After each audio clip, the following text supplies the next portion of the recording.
to for future generations. Episode 66. You know, we're going to have to do some sort of taboo when we get to episode 666. We're going to maybe have to skip that one. I mean, we didn't skip episode 13, but we'll have to figure that out. But episode 66, guys, and it is the 7th of June, a happy and wonderful day. The sun is shining. The days are getting long, and I'm getting tired. But I am Jeff Law. I am doing well, joined as always by my wonderful co-host Sean. Sean, you are dressed to the nines. How are you doing? I'm playing the part of my Confederate ancestor, Mr. Joseph Myers of the 64th Virginia Mounted Infantry, and this is my lucky horse, Little Bit, right here. Is that really the name of his horse? No, but my uncle, my great uncle, who also had the last name Myers, had a what do you call it, a midget pony, whatever. He had a small pony. It was a small pony that he called Little Bit, and so I just think of, when I think of like a family horse name, that's what I think of, is a Little Bit. That's the one. Yeah, I love it, man. I don't know what his horse's name actually was, but he was in the Mounted Infantry, so I just imagine he had a horse. So, yeah. And you were telling me about this before the show. Not the cavalry, the Mounted Infantry, which I did. I've heard of dragoon regiments, but they called themselves Mounted Infantry. They were their own kind of thing. So that's a cool little bit of history right there that you don't get everywhere else. I also know that he, in particular, had one slave. I know some details about the slave, but his father-in-law had a bunch of slaves. So I'm definitely not one of those guys that's like, but my ancestors never owned slaves. Bro, my ancestors owned all the slaves, bro. They were part of that 12%, right? Old Dominion, tell you what. Yeah. Well, my ancestors, none of my ancestors owned slaves, but when you look at it, I don't think it's a lot cooler if they did. Yeah, be a lot cooler if they did.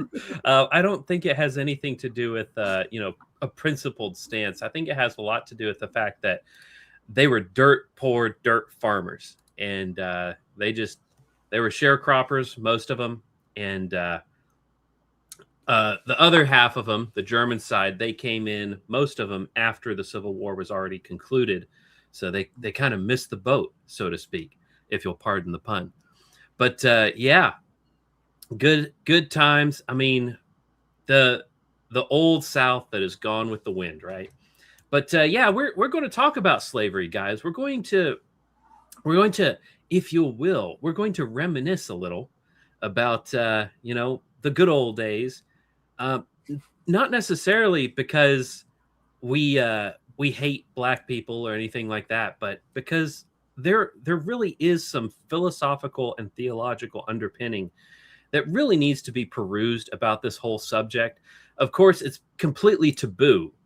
You can't even bring up the subject today without just getting into all kinds of trouble, which we will do, but which we already have done. But we're also going to talk a little bit about abortion.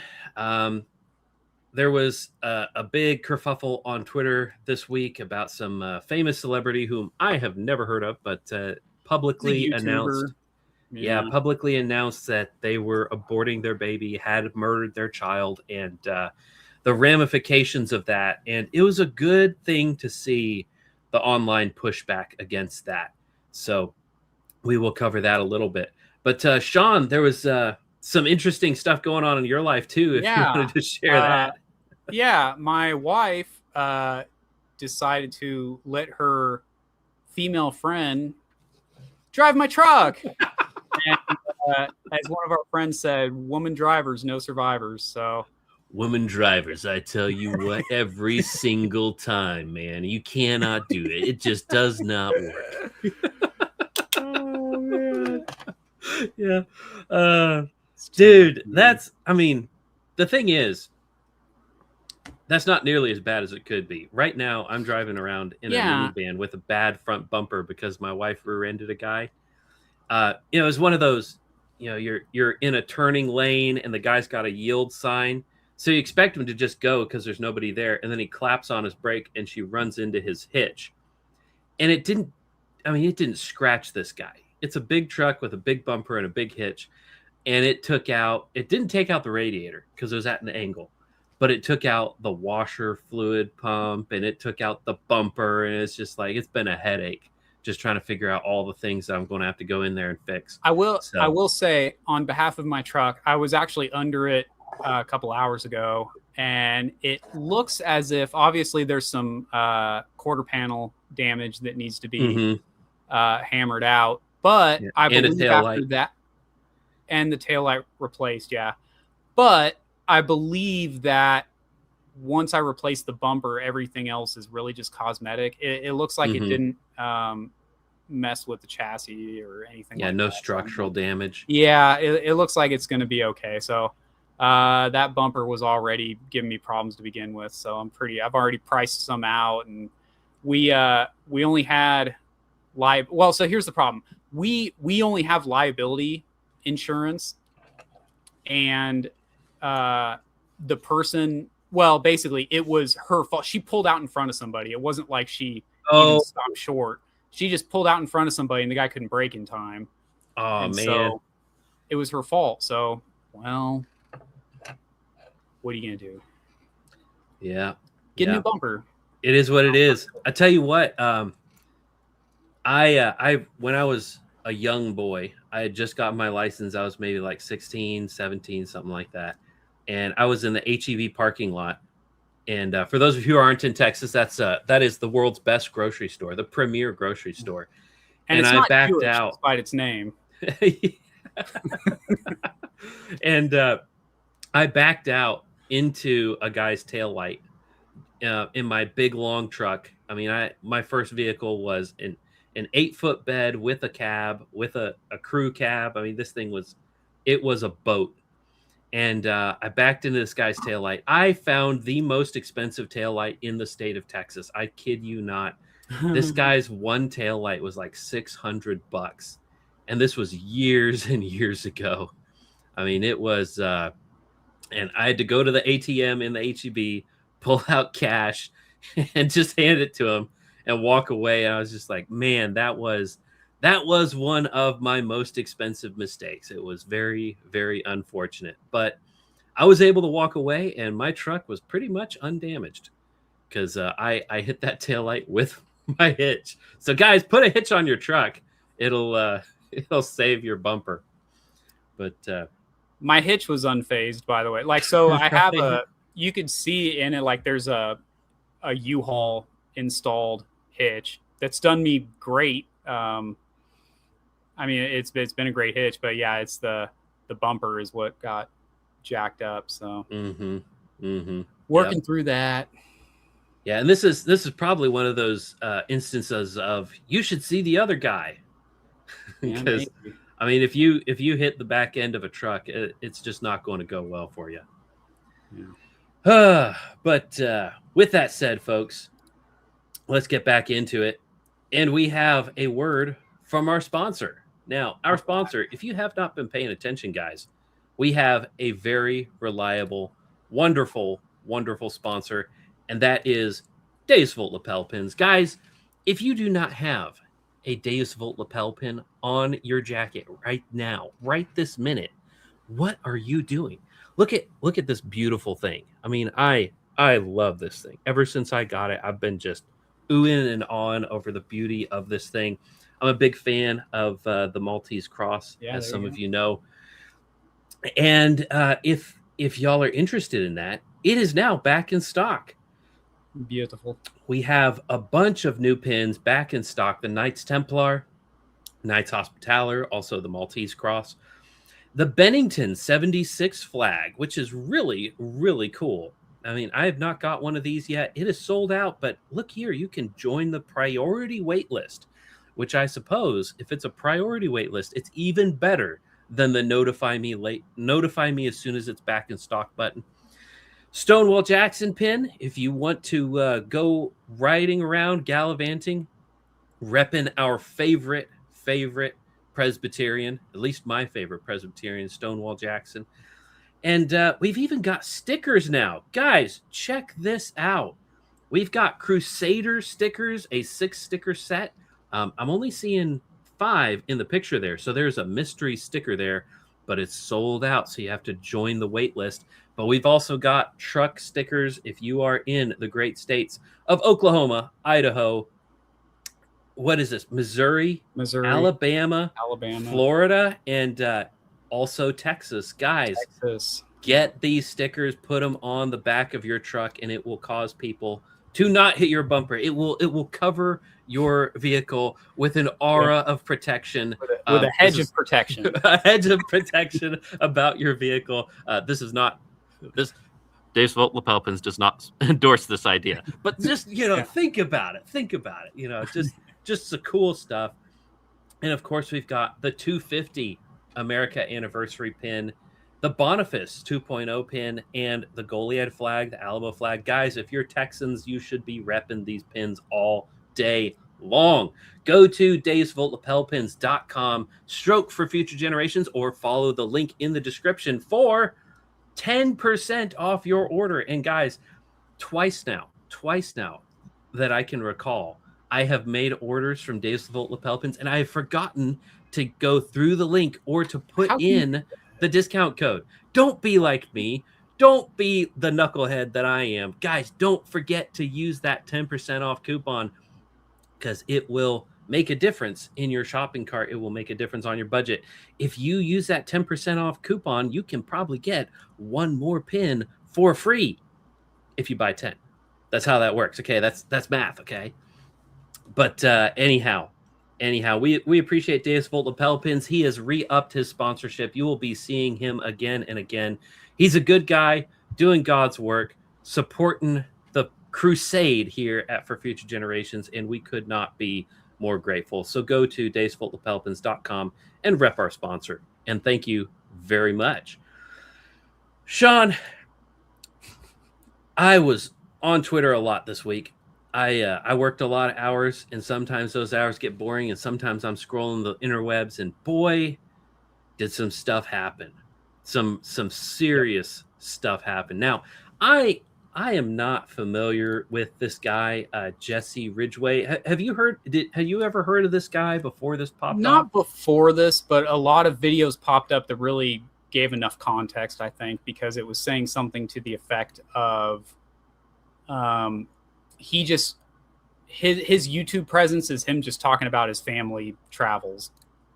It's like him and his wife doing whatever it is that they're doing. So they were very open the whole time. My wife's pregnant. Oh, that's YouTube content. And, yeah. So it's not like he kind of sprung this on everybody in a surprise way. But he posted this to the Twitterverse this week. And I'm not going to read all of it because it is like 10 paragraphs. But essentially what happens is they had a child who was diagnosed in utero with this disorder called trisomy 21 or trisomy. I'm not exactly sure of the pronunciation. Forgive me. I'm not a doctor. I don't even play one on TV. But he's going on about how they decided because of this diagnosis that they're going to go ahead and murder this child. And woe is me, this child could have heart problems. This child could have Down syndrome. Miscarriage is high. So, I mean, if the odds of miscarriage are high, then what you should do is you should just kill the baby. If that solves your problem right there, man. I mean, take those odds from 50% right up to 100. Why don't you? So that's what he did. He posted this, and the response was satisfactory. The response was heartwarming because usually this kind of thing in our culture today is completely normal. It's completely endorsed. Everybody just kind of takes it as rote. Oh, well, if you want to get an abortion, that's perfectly fine. And the responses that you can see from my page are going to be a little bit skewed because it kind of shows you the people you follow first. But this was a very, very popular one, 17,000 likes. And you can see here 25,000 likes on the OP. But this is Ben Zeisloft. If you have not followed Ben Zeisloft on Twitter, do so. This guy is a banger producer. But he just posts, "This was the murder of your own child, an innocent baby made in the image of God. Just because Down syndrome offers some added inconveniences does not mean babies with Down syndrome should be legally executed. Please run to Jesus Christ, who forgives murderers in sincere repentance and faith." And here is a picture of just the most adorable little Down syndrome baby. I mean, look at those eyes. That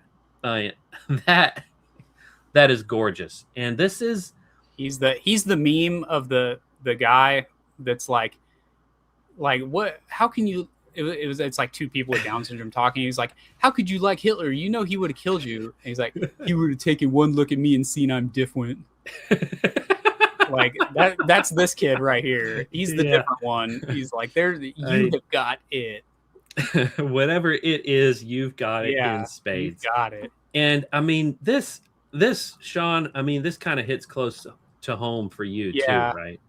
Well, can I say first of all, mm-hmm. I want to disagree. I want to quibble a little bit with Ben's verbiage. Right. Not really his message. Yeah. But can you pull the thing? Yeah, let's go back up to that. So he says, just because Down syndrome offers some added there's an alarm. Just because Down syndrome offers some added inconveniences does not mean babies with Down syndrome should be legally executed. So I agree they shouldn't be legally executed. That is not the 100% quibble. On board. I'm with that. Down syndrome is not offering some added inconveniences. Yeah. That is not the situation. You're talking about that's the end of that genetic line, more or less. Like that child, you're not investing in the future with this child. Like it's the end of the line. Yeah, and it's also very, very weak verbiage. I mean, added inconveniences is like you've got a tire on your truck that you have to top off every Monday morning because it just loses a little bit of air. Down syndrome, having a child with Down syndrome will radically alter your life. There is no way around it. You can't escape it because once you have a child with this kind of disability, it becomes a definitive aspect of your entire life. Like your life will revolve around this child in a way that actually not only is detrimental to the marriage. I mean, it's extremely stressful, but it's also very difficult for the other children because there are going to be responsibilities that those other children have to bear in the care of this child. And they will also, and I hate to use this word, but it's true. There will be some neglect of the other children in priority of taking care of this very unfortunate child who has this disability through no fault of their own, right? Remember, the disciple said, "Who sinned, this man or his parents that he was born blind?" And, the answer to that is neither. Who sinned that this child was born with Down syndrome? Well, technically, well, I mean, both. Yeah, both. I mean, Adam. But they are not the reason that. Yeah, this is not why. God is not punishing you by giving you a Down syndrome child. This is a real burden. Real people will have to face, and it is not a minor inconvenience. It is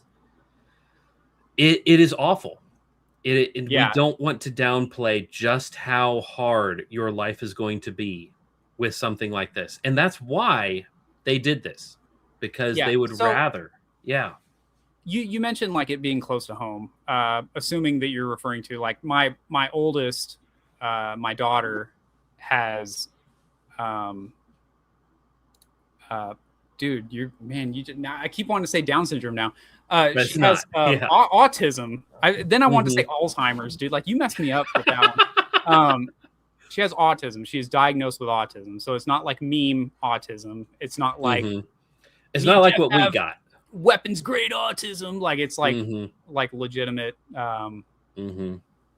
So you're right. I mean, it radically changes like what we can do with her. Like we don't even really take family pictures together. Like we basically take family pictures with the boys that are younger. And then we'll try to like grab her up and like kind of like put a cell phone in front of her and like try to like distract her so that she doesn't throw a fit in the middle of it, just so she's in the pictures because she don't want to take the pictures. She said something, but you know what? She said something so funny. I can't even say it on the air today, but it was hilarious to hear because she doesn't talk much. And then she said a full-on sentence that was like, my wife and I like jolted. We were like, what? She said what? And it included a word that I can't say on here or shouldn't say on here. So it was very out of nowhere. But all that to say, like, it is very, it's inconvenient. It's frustrating. Like when I look at her, I'm like, it feels like, now again, this isn't Down syndrome. This is autism. It's a different situation. But like, I'll look at her and it's like there's a functioning, like a fully functioning kid, like beneath the surface that can't get everything out that she needs to get out. And so like that moment in the car was like her finally breaking the veil for like a brief second. Yeah. But with Down syndrome, I grew up with a guy named Anthony. I lived in a cul-de-sac, and in that cul-de-sac was a Down syndrome guy named Anthony. He was a little older than all of us, but he wasn't like crazy older. He was like maybe a couple years older, and he went to our high school. Like he was, obviously not in our classes, but I considered him a good friend. He was just always with us. We were a very close group of kids. And like it was a lot of families in that cul-de-sac. And so he was just kind of one of the guys. And he would do things that were really funny. Like he really loved Boy Meets World. And he would say that his name was Sean Hunter. Like that was his, like, it was one of the characters in the show. Like he was just kind of, my name, Sean Hunter. Like that was just like a thing he would say. Like, that's my name. We're like, oh yeah, Sean Hunter. Yeah. He would like try to rap battle. So we would like do these like fake rap battles, and we would always, oh, that was so good. All that to say, like he was a very happy guy. He brought us a lot of joy being around him. It wasn't weird having him around. I know it was tough for his parents. I get that. But like, I'm just saying, like, being around Down syndrome people it's not weird to me. I mean, just because that's the way I grew up. We just had this guy that was around, and he was just a normal human being. He just acted kind of weird sometimes. But he was a good friend. And so it's unfortunate that people are like, oh, he's got Down syndrome. Better cut him up in the womb and pull him out piece by piece. I mean, that's what an abortion is. It's just frustrating. There's one more child that will never sneak out in the middle of the night and make grilled cheese sandwiches. Yeah. I mean, for those of you who haven't seen the Shane Gillis bit about autism or down, was it autism or Down syndrome? No, it was Down syndrome. Yeah. So Shane Gillis has an uncle, or had an uncle, with Down syndrome, and he has a bit where he kind of talks about it. And there really is an aspect of joy that these people have. I mean, I have some relatives who have a Down syndrome kid in their family, and it really is true. I mean, it is a struggle. It's a lot of work, but there's also some surreal joy that these people can bring to life. And when you just straight up murder them before they've even had a chance, before they've even had a chance to live their life, you have snuffed it out. I mean,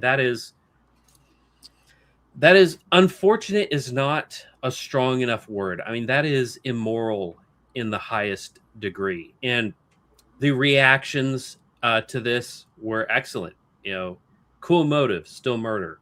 Uh, Retard finder, absolutely horrible. The fact you thought it acceptable to even share this is weird. You are a monster. And I mean, this retard finder is not a guy who purports to be a Christian of any sort. He's just a guy who goes around on Twitter harassing bad people. I mean, calling people retards.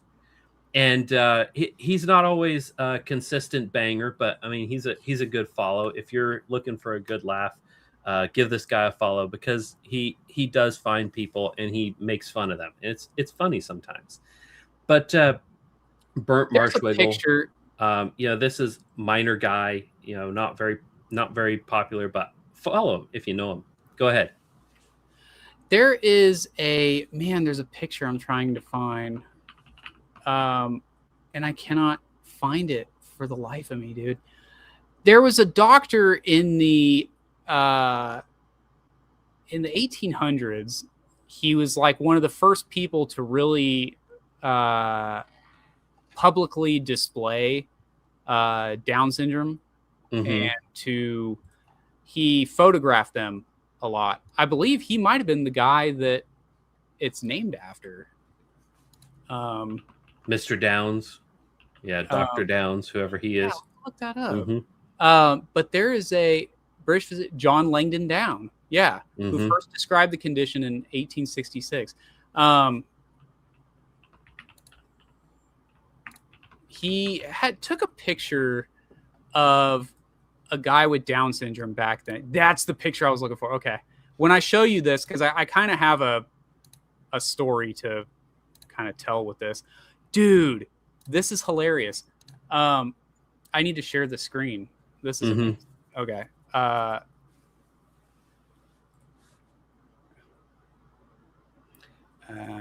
me. Yeah, and this would have been, you know, right at the cusp when a lot of medicine is really beginning to be understood, when these mental deficiencies are beginning to be understood, not just all classified as the same thing. There's distinctions and understandings, and the beginning of treating these things with being able to treat these things with drugs and figure things out. So good work that this guy did. This picture, so you can see. Can you see my? Can you see my arrow here? My cursor. Your cursor? No, I'm not seeing your cursor. No. Okay. But, so this guy here, he's got the. I just want to point. Lamb chops going on. This picture. So I looked up, you know, Down syndrome. I guess it was like old 1800s Down syndrome pictures. This guy, third from the right. You know who that is? That's John C. Breckinridge when he was young. Is that right? Yeah. So they have him like. This picked him up as a Down syndrome person, but he did not have Down syndrome, to the best of our knowledge. Yeah. Just a very normal guy. Very actually high intellectual kind of a guy. Funny. But I wanted to share this picture because it was one of the first pictures of a Down syndrome person. It was taken by John Langdon Down, and it says he was British. But you know, he's got the mutton chops going, right? Like, so maybe, I don't know if that's technically mutton chops, but he got some pretty gnarly sideburns. And the thing I thought, as soon as the first time I saw this picture, was his favorite person in the whole world has those sideburns. I know that for a fact because because that's why he's got them. That's why he has them, because he saw that guy with those sideburns. He said, that is the coolest guy I've ever seen in my entire life, and I'm going to be just like him, because that's just one of the things. That's like how they are. So like John Cena, right? I'm going to be just like John Cena. That's the kind of and they're shaving their head and lifting weights and jumping off of couches and throwing metal chairs. Yeah. There was a video of a guy trying to be Stone Cold Steve Austin, and he goes up to a pool, but he's got glass beers, right? And no. And they're like, no, why did you do right that? into the pool. Oh, yeah, no. But, so, anyways. Yeah. You know what's funny about this picture? in particular, which I had not seen this before, but the relatives that I was talking about, who I'm related to by marriage, this dude in this picture looks just like the guy, my relative's relation who has Down syndrome. It's a dead ringer, except for the mutton chops. So maybe I'll mention them because he could improve with some mutton chops. There you go. That would not hurt. Yeah, but I know that this it was a big deal that John Langdon Down was like he humanized that. He gave him dignity. Like, it wasn't a goofy picture. Like, this is a legit portrait of a guy. Like it. So, anyways, all that to say, people with Down syndrome are humans, right? Like it's not complicated. We're not saying anything crazy with that. They have a really awful disability, but it is what it is, dude. They're still human. They still have the right to life. It's just it's really unfortunate that these people. First of all, it's unfortunate that they broadcast their entire life over YouTube, right? Me and Jeff broadcast, at least on my side, I broadcast a very tiny portion of what my life is, right? I don't just put everything out there. I don't just display intimate things about my family or pictures about my family. But this guy, that's his thing. Like, oh, we're sharing everything. Yeah, we're pregnant. Yeah. I don't get the appeal of that, first of all, but that's what he does. And then, of course, everyone knew they were pregnant, and then they revealed on air. That was the video I saw, was them opening the results and just bawling their eyes out and then so the wife is just like inconsolable, right? But then the guy's like, well, we talked about what we're going to do if we found this out. And it's just like, dude, you made that decision before you even had to make that decision, dude. Yeah. So, like you said, it hits close to home on both of those fronts. I had a very close friend growing up who had Down syndrome, and I mean, he was just one of the guys. Like, I mean, a close friend, and then my daughter has autism, which I know isn't Down syndrome, but it's kind of in the ballpark. I mean, it's the same sport, I guess. Yeah, I mean, it's going to share a lot of similar drawbacks. And, there's going to be similar inconveniences. Those same reasons that somebody would murder a child because of Down syndrome, they would do the same thing because of autism as well. I mean, it's in that same realm of things. Yeah. But one more thing before we get off of this topic. It actually gets worse. Oh, yeah. And this is from Jonathan Hansen. I'm not familiar with who this is, but he just shares this. It gets worse. A dog gets more love than a child made in God's image. Words cannot capture the level of evil here. I pray for repentance, because if there is no repentance, Judgment Day will be horrific. And here is a picture just of Jessie Ridgway. Sweet super 6th birthday after she was diagnosed with stage 4 kidney disease last year around her 5th birthday. The vet said she had weeks to live, if we were lucky, maybe a few months. 1 year later, she is still fighting. She's in the 0.0001% of superhero dogs that can continue living with no kidneys.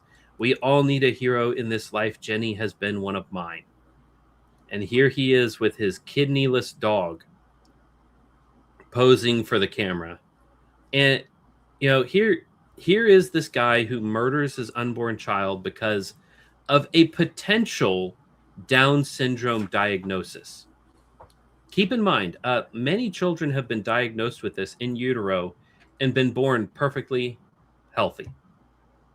And that's true for autism, that's true for Down syndrome, that's true for a lot of these disabilities that are diagnosed in utero. It's not a guarantee. It's not 100% guarantee kind of a thing. And yet here he is. He's got a dog with kidney disease, and he's going to spend all this money saving a dog, but he's not willing to do it for his own child.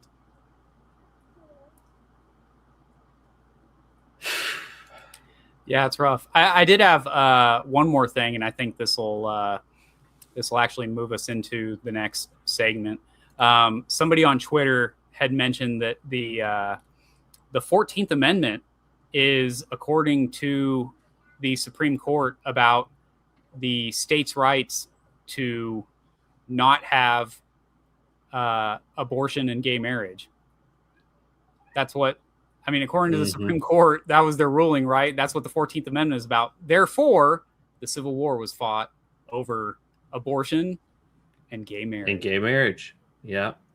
Yeah. So there you go. The logic Your is ancestors fought and died. Made the ruling, right? Yeah. Yep. Mm-hmm. There you go. So this guy can kill his Down syndrome kid. Congratulations, foreigner who came to America to fight actual heritage Americans. Yeah. Yep. That's your post-war consensus right there. You know, the South lost so that we can have murder of unborn children and sodomite marriage. That's what it's all about, guys. According to the Supreme Court of the United States. Joel Berry this week was lamenting, it started with the post-World War II consensus, but soon it'll be the post-Civil War consensus. No, we've been saying that. I know the two of us have been saying that for a very, very long time. That is what it comes down to. It's always been that. It's just one thing being built on another. It's just different levels of kingdoms falling. And we get to talk about one of the ground floors of the advent of liberalism.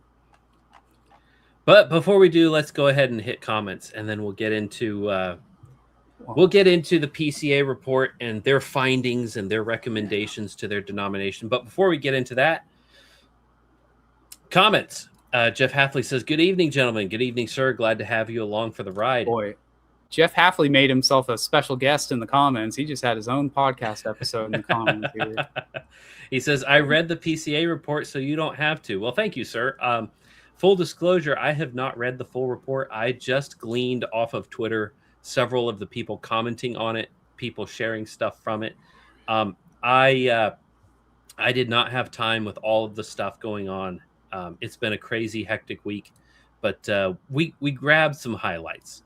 And speaking of highlights, here's Jeff Halfley. He says, "Whatever latitude," this is a quote from that report, "whatever latitude may exist regarding the magistrate's posture towards false religion, it does not extend to the persecution of persons, the coercion of conscience, the molestation of peaceable religious assembly, or exclusion from public office." So according to the PCA, it is not appropriate to persecute people because of their peaceful religions. And of course, the most peaceful of all religions, as everyone knows, is the religion of peace itself, Islam. So according to the PCA, you cannot discriminate based on Muslim religion. You cannot keep them out of office. You cannot stop a Muslim from running your township, your county, your state, or your federal government. You are not allowed to do that because that would be a violation of Christian morality. And he continues, basically, they appear to be disagreeing with almost every American state constitution in 1788, which required that you be a Christian to hold public office. Turns out all those Presbyterians, all those Anglicans, all those people who founded this nation, they were out of sorts with their own standards when they made those rules. Those rules that they wrote, by the way, those standards which they authored, they were not in line with their own writings. Continued quote, "We further deny the right of Christian magistrates to engage in persecution, suppression, or the disenfranchisement of citizens on the basis of religion." So if all the Hindus in India move to your neighborhood, you are not allowed to tell them they can't vote. You are not allowed to tell them they can't live in your neighborhood. You are not allowed to suppress their ideals If they show up and they want to build a 200,000 foot tall evil demon god statue in your backyard, because you're a Christian, you have to let them do that. Because if you don't, you will go to hell. Yeah. And he elaborates. So the civil magistrate is not allowed to restrict the franchise to Christians. Make of that what you will, but it's certainly not in line with the vast majority of historic Christian belief. And he continues. We further deny that love for one's own people or heritage justifies contempt for, exclusion of, or injustice towards others. Now, injustice, we're not for injustice. I mean, if you've got a neighbor who's a Muslim and some people steal his car, I mean, that doesn't mean that you're allowed to just look the other way and be like, well, stealing a car is not a crime if you do it to a Muslim. But the idea that you're not allowed to exclude these people from your neighborhoods, from your churches, from your civil assemblies, that's pretty wild. That's pretty wild. And he pontificates a little more. The key word is exclusion. So presumably we're forbidden from having any sort of clubs or associations, etc., that were based on genetics, such as Sons of Ireland or Mayflower descendants. Yep. Or National Association for the Advancement of Colored People. Oh, wait, that one's okay because God loves unjust weights and measures. Yeah, that's right. I mean, are they going to come out and say that the NAACP is a heretical organization that every Christian should oppose? Somehow I kind of doubt that. But he continues with quotations. Christians cannot love all people equally. It is our Christian duty to order our loves rightfully, shaped by the proximity of human relationships and always in accordance with the teachings of ... We deny that the Ordo Amoris provides a warrant for the preferential treatment of one's own ethnic group ahead of any other. We further deny that the assumption that our natural preferences are the same as rightly ordered loves, or that race or ethnicity may in any way function as a moral norm directing or defining love for neighbor. So if you're Japanese, you are not allowed to prefer the company of Japanese people. You're not allowed to want Japan to be Japanese. You're not allowed to want China to be Chinese or America to be American, because that would be unchristian. And I'm going to kind of read these comments that he's made, just blow through them, because he's writing good stuff. So which is it? Are we supposed to have ever-expanding concentric circles or not? Race is just another extension of that concentric circle in the Ordo Amoris, the Order of Loves. I realize they are trying to keep within the polite consensus, which says that whites are not permitted to extend their ordered loves out to their bloodlines beyond the first or second cousin, while others are allowed to, but they at least could have worded it better so that their pretzel logic wasn't so obvious. Yeah, exactly. And looks like he's got a bunch of other stuff there, but I'm going to put a star on the next comment, and we'll pick up some of his commentary later. But let's get to some of our other comments too. Yellow Moss says, just got here. Nice hat. Yeah. I mean, Sean's got the kepi. I mean, this thing looks well worn and well taken care of. Yeah, I inherited this. My SCV camp is very good about this. When we have a member pass away or move, in the case of the guy who I inherited this from, he actually moved out of the country. He moved to Mexico. I don't know why he did that, but wouldn't be the first Confederate to just move off to Mexico for whatever reasons. So, I mean, that's what he did, apparently. But he left his uniform with camp. And so when our then camp commander was like, hey, man, I know I've got a uniform that would fit you perfect. And it did. So I just inherited it. And it's like the most quality. It's top shelf quality, everything. Like everything is great. And I just got it for free because that's what our camp does. Like if someone dies or whatever, we just pass their stuff on to the next guy. And that's awesome. And I wish it was his. I wish more camps were like that. Oh, because dude, yeah. My camp, maybe this is the fault of the way that is set up, but we have two people in our camp who are vendors who sell uniforms, and so just because of the nature of that, I guess if you're ever looking for a uniform, you've always got to pay for it.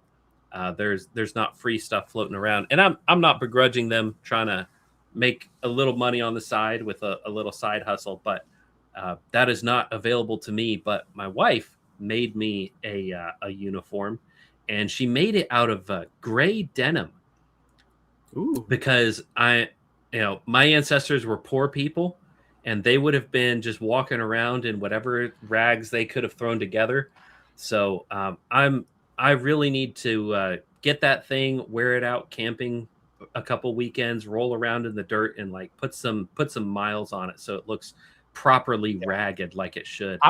I've always thought it would be cool to have as part of like a authentic uniform would actually be to have some Union pants, because that was something that they would do a lot, was like, it'd be like, well, he ain't wearing them no more, I'm just gonna pull them off. I'm gonna take that right off you. My pants are all torn up because I'm poor, so I'm just gonna wear his pants.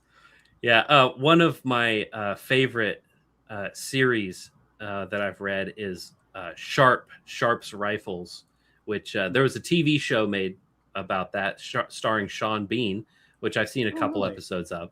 But the books are just fantastic, and it's about the Napoleonic Wars. And one of the things that you see consistently throughout that too is the pillaging of French goods. And in one of the books, he gets his hands on some French cavalry officers' boots. And here he is, an infantry guy, walking around in French cavalry boots because the shoes that he was issued just wore off.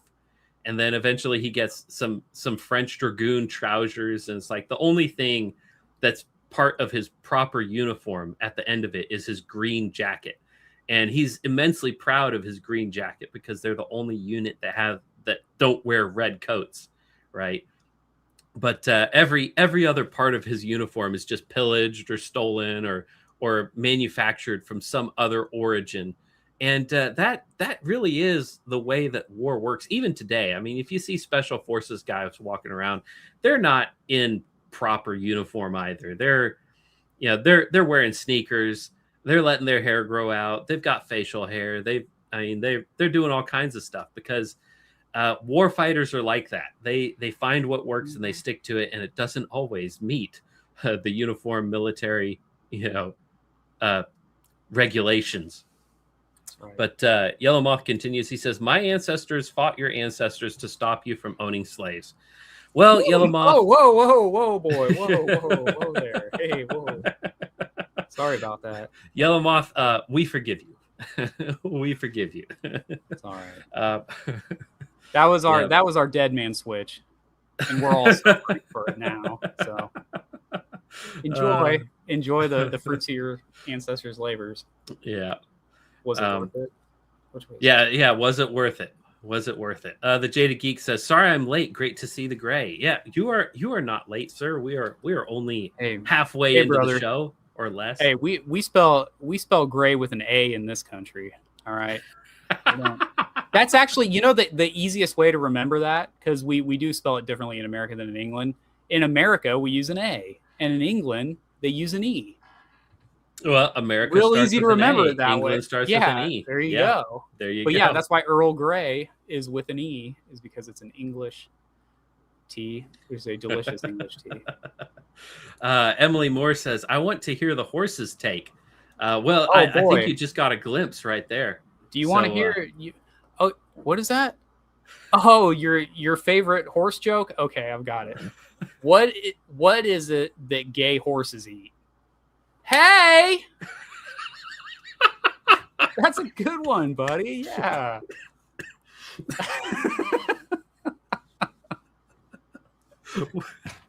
Folks, this is the most professional podcast that has ever graced the internet. We're just having a good time. Yeah. Mr. Ed over here's got something to say. He's got jokes. Yeah. Yellow Moss says, responding to Emily, he says, "I asked the horse if he liked this show. The horse said nay." That is libel. That is not lies. True. Yes, all lies. He loves the show. Loves it so much he decided to be a guest on the panel. Yeah. Yeah. The Jaded Geek says caring for animals makes you a hero in the eyes of the world. They have no love for babies. Yeah, that is one of the things that we really see in the modern mind is animals. You've got to do everything you can to care for them, to keep them alive, especially cute little animals like puppies.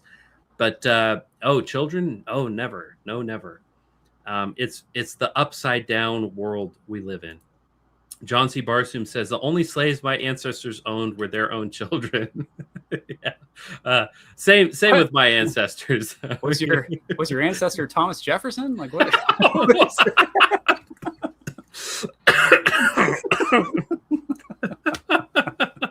Oh, this is a fun show. We should talk about slavery more often. Oh boy. Oh man. JD Geek says cannot discriminate against non-Christian religions is a wild take. Is Jesus Christ pleased with idolatry in the United States of America? Well, according to the PCA, he would have to be. He would have to be, and you should be too. Otherwise, you are insufficiently Christian. He continues, you should have contempt for demonic cultures. Correct. I mean, where did this insane idea come from that we need to respect religions that worship demons? That I didn't find that in Paul. I didn't read that from Aquinas. Boniface certainly doesn't agree. Yeah. So do violence to other people's religions. Yeah. And by that save their souls. That has been the Christian tradition forever. But we'll circle back to some more comments a bit later. But we appreciate everybody for stopping in, and we will pick up the thread as we continue. Let's see. I need to add this to the stage actually, because I have been kind of lax on our next thing. But so the PCA, Sean, you've heard of the PCA. Yep. The Presbyterian Church of America. The supposedly the conservative, Presbyterian denomination. We've got the PCUSA with their lesbian pastors and whatnot, and the PCA. If I'm not mistaken, right, the PCUSA and the PCA separated from each other sometime in the not too distant past. I want to say that the PCA was the I should double check this, but I want to say that was when what's his face broke off. Machen. Yeah, I want to say that was. Yeah, I believe it was J. Gresham Machen who started the PCA, and of course that would have happened in his lifetime, which would have been 1800s, mid to late 1800s sometime. And I'm not a Presbyterian. I'm not up on Presbyterian history. Some of y'all in the chat might be a little more familiar, but they hold themselves out as the conservative denomination of the Presbyterians. There's other micro denominations, of course, that are more conservative. There always are. You can always find. I mean, even in the Lutheran world, there are little Lutheran denominations with 5 churches here and 50 churches there that are your uber conservative Lutheran denominations. And the same thing with Baptist churches. I myself am a member of a Baptist church in a micro denomination that has something like 2 or 3 churches. But we're a denomination. We all know each other. Our kids all get married to each other, and it's a small world. But we're very conservative. But we don't have the big swinging hammer in culture like large denominations like the SBC, the PCA, the Lutheran Church Missouri Synod, that these larger groups have. But they hold themselves out to be the conservative versions, right? You can always find your liberal versions. In Lutherans, it's the Lutheran Church of America, I believe. The ELCA, the Evangelical Lutheran Church of America, is really, really gay. Literally gay. And same thing with the PCUSA, literally gay. And in the Bell Baptist Association, which is not as bad, I believe, as PCUSA and the ELCA, but still very, very homosexual in their orientation. But you have these conservative denominations now who are coming out with these statements that are not very conservative. And this is a bit long, but I want to read at least a decent part of it, if not the whole thing, because this Colin Redeemer, I don't know who he is, but seems like a decent guy. He's posted this for our perusal, and we will indeed peruse. So he writes, the PCA, a denomination which I greatly respect and align closely with, released a report on Christian nationalism today, which I was looking forward to. Concerns driving the report about the various meanings and uses of the term Christian nationalism are important and need to be thought through. I have never thought of myself as a Christian nationalist, but the issues raised by how to pursue the social and political good of the city in which I dwell are close to the heart of anyone who works in moral and political theology.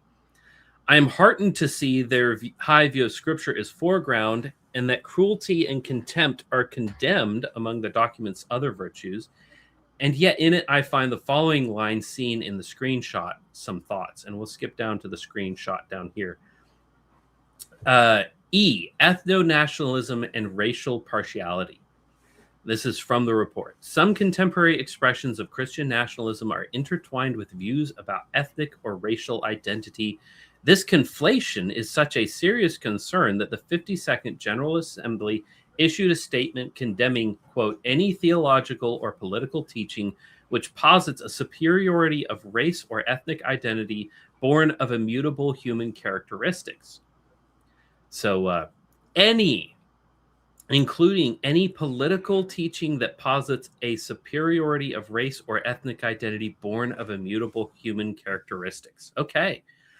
Providing a clear denominational guidance on the issue, the PCA also addressed racial reconciliation in a 2002 pastoral letter, a 2004 statement, a 2016 overture on racial reconciliation, and a 2018 report on race. These actions apart the Bible and following Scripture, the standards, are clear that God, quote, hath made of one blood all nations of men for to dwell on the face of the earth, end quote, Acts 17:26, cited in the larger catechism's treatment of the duties of the sixth commandment. The gospel proclaims that in Christ, ethnic divisions are transcended, saying, quote, there is neither Jew nor Greek, there are neither slave nor free, there is no male and female, for you are all one in Christ Jesus, end quote, Galatians 3:28. Interesting that they're using Galatians there instead of its corollary, but we'll get to that.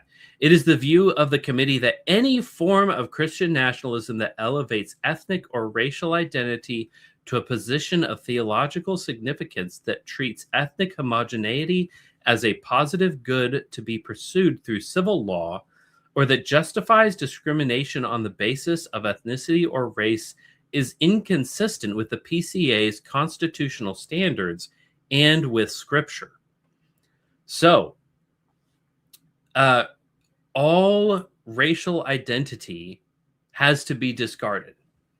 Now, I pointed out that they quoted from Galatians, and Sean, why would that be relevant?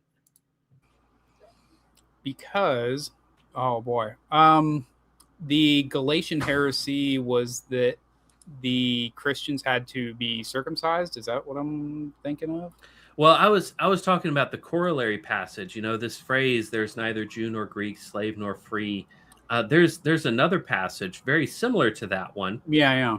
With one more stipulation, which is there is neither male nor female. Well, it says no male and female in this. Oh, is it in this one here in the Galatians passage? Yeah, oh, yeah. There is no male or female. So they really, So yeah. So known, yeah. In this case, they took the bait. So if we are not allowed to make distinctions based on racial or ethnic identity, doesn't that mean we're not allowed to make any distinctions on male and female identity? If you can't say no to people because of their ethnicity, if you can't discriminate based on that, why no female pastors? Yeah. Why no female presidents? Can you really take a position that women should be silent in the church, that they should be keepers at home, lovers of their own husbands, that they should be raising their children? Is that really something that you can believe? If this is following its logical conclusion, those are heretical statements. If you believe that your wife should not be the governor of Texas, then you, sir, are a heretic by the standards, by the logical consistency of this PCA report. Well, let's just put it in the way they say it. It is the view, this is what they literally say. It is the view of the committee that any form of Christian nationalism that elevates ethnic or racial identity to a position of theological significance, that treats ethnic homogeneity as a positive good to be pursued through civil law, or that justifies discrimination on the basis of ethnicity or race, is inconsistent with the PCA's constitutional standards and with Scripture. Now let's, like you said, apply that to there's no male and female, right? It is the view of this committee that any form of Christian nationalism that elevates gender identity, sexual or gender identity, to a position of theological significance, that treats gender homogeneity, so I guess male and or female spaces, as a positive good to be pursued through civil law, or that justifies discrimination on the basis of gender, is inconsistent with the PCA's constitutional standards and with Scripture. Well, we know that's not true, right? We know that's not true. Yeah, let's just assume that the people watching this are smart enough to just already know that, right? Mm-hmm. That there is a such thing as male and female gender roles. And of theological significance. Yes. I mean, that literally means woman pastors. Yeah. If you cannot let's not forget, before I ate this apple, the woman ate this. The woman gave me this apple, actually. My slave woman gave me this apple for the horse, because I asked for some water. But so thanks. But you couldn't make him drink, You needed the apple. Yeah, I mean, that is the logical fallout of this. If you're going to start making these statements based on Galatians, on race and ethnicity, the very next step, the logical conclusion, is that these things also apply to sex and gender. Anything that applies to race and ethnicity equally applies to sex and gender, because it is right there in the passage. You can't get away from it.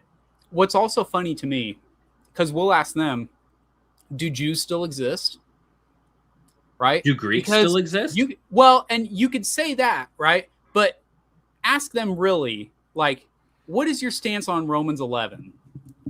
Right? Because I bet, I know if you're like Jeff Durbin or people in that circle, you're going to say that there is a special future dispensation for the Jews where they're all going to come to Christ. They have a special promise because of their race that later in life or later in history, that apostate Jews will come to Christ.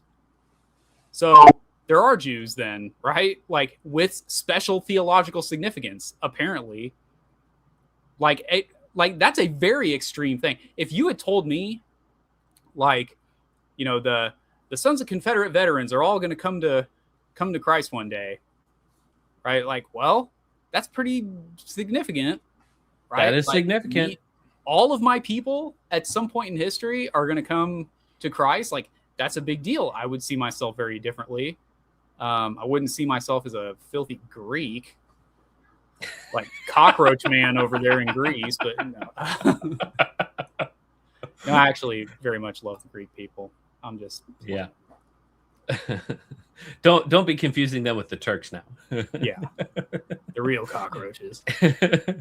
Yeah, but I mean, to get back to the seriousness of this this report, which a report in the PCA has standing. I mean, this is not just something that a couple of people came out and just said. This is something that is going to be used for the edification of the saints. It's going to be utilized in the foundation of the church, the way that they go about doing church business, the way that they evangelize the communities around them. This is not an insignificant report. All right. This is not just something somebody threw together and put out there. I mean, it might, as we have seen in other documents, it may have been thrown together and put out there, but it's going to have real ramifications in the church, in that denomination. And Link, if you don't follow this guy, go ahead and give him a follow. Great follow. It's @_Link_. And he has been doing yeoman's work on this and the ARP paper. Big but time. He brings up this point. The PCA Study Committee on Christian Nationalism states slavery as a moral evil. Then he quotes Leviticus 25:44-46. As for your male and female servants that you will have, you shall purchase male and female servants from the nations that are around you. That is a positive command, folks. Also, from the children of the sojourners who are among you, you may purchase from them, from their families who are among you, whom they begat in your land, and they shall be your property. They shall be your property. You shall also bequeath them as an inheritance for your children after you, and they shall be for you as permanent servants. But over your brothers, the children of Israel, each man shall not exercise authority over his brother with rigor. And here is that bit on lines 10 and 11. To address clear moral evils like the institution of slavery and its aftermath. Don't miss that, by the way. The evils of the institution of slavery and its aftermath. So the institution of slavery, which predates the institution of Israel. All right, predates Abraham. Abraham had slaves in his household. All right, that institution that predates Abraham was a moral evil. And its aftermath. I mean, slavery is still practiced in multiple nations around the world today. And if you count penal servitude, like we have in the United States, jailed inmates are forced to do labor. Famously, they clean highways, they create license plates. There are lots of things that they are literally forced to do. I don't think they still do license plates, but that was at one time, yes, for sure. Yeah, I mean, these people are forced to do labor if they are in jail. All right, that is slavery. But hey, that's a clear moral evil. I mean, if you have inmates picking up trash on the side of the highway, that is a clear moral evil. And its aftermath. So I guess after you get out of jail and you go home, that it still lingers with you. The generational trauma of picking up litter on the sides of I-35 will now turn into a generational curse, I suppose, according to this document. I'm turning big rocks into little rocks. Yeah, I mean, really? And some guy, there we go. Guy named Sean Russell just posted something in the comments. God does not allow for temporary breaks in his moral law. Now, Sean, do you know who this guy is? Of mine. Yeah. Guys, this is my great grandson. Very proud this is for those of you who don't know, this is Sean Russell Book. Yeah. Give him a follow. Link in the description. But yeah, people in the comments also pointing out just the absurdity of this. Can I speak on that for just a quick second? Yeah. The temporary breaks part. Yeah. So I had this in mind. I had slavery in mind when I wrote that. I didn't write it a long time ago. It was June 3rd. But I put that there so that I could share that, because that to me is going to become the button. Don't make me push the button. Yeah. Because it was always in my mind, because they were like, well, slavery is evil now, right? Well, that's why I was asking. I was going back and forth with the fat retard John Reasoner, like really going back and forth, and he was just being just totally, oh, I can't believe you don't understand my argument, like that kind of stuff. Mm-hmm. But I was asking, like, did Israel have slaves? And how did they get them without breaking what you believe the law of man stealing is? Because I would argue he doesn't have an accurate idea of what that is. Mm-hmm. But the reason I said it that way, that God does not allow for temporary breaks in his moral law, is this is Dabney's argument in Defense of Virginia.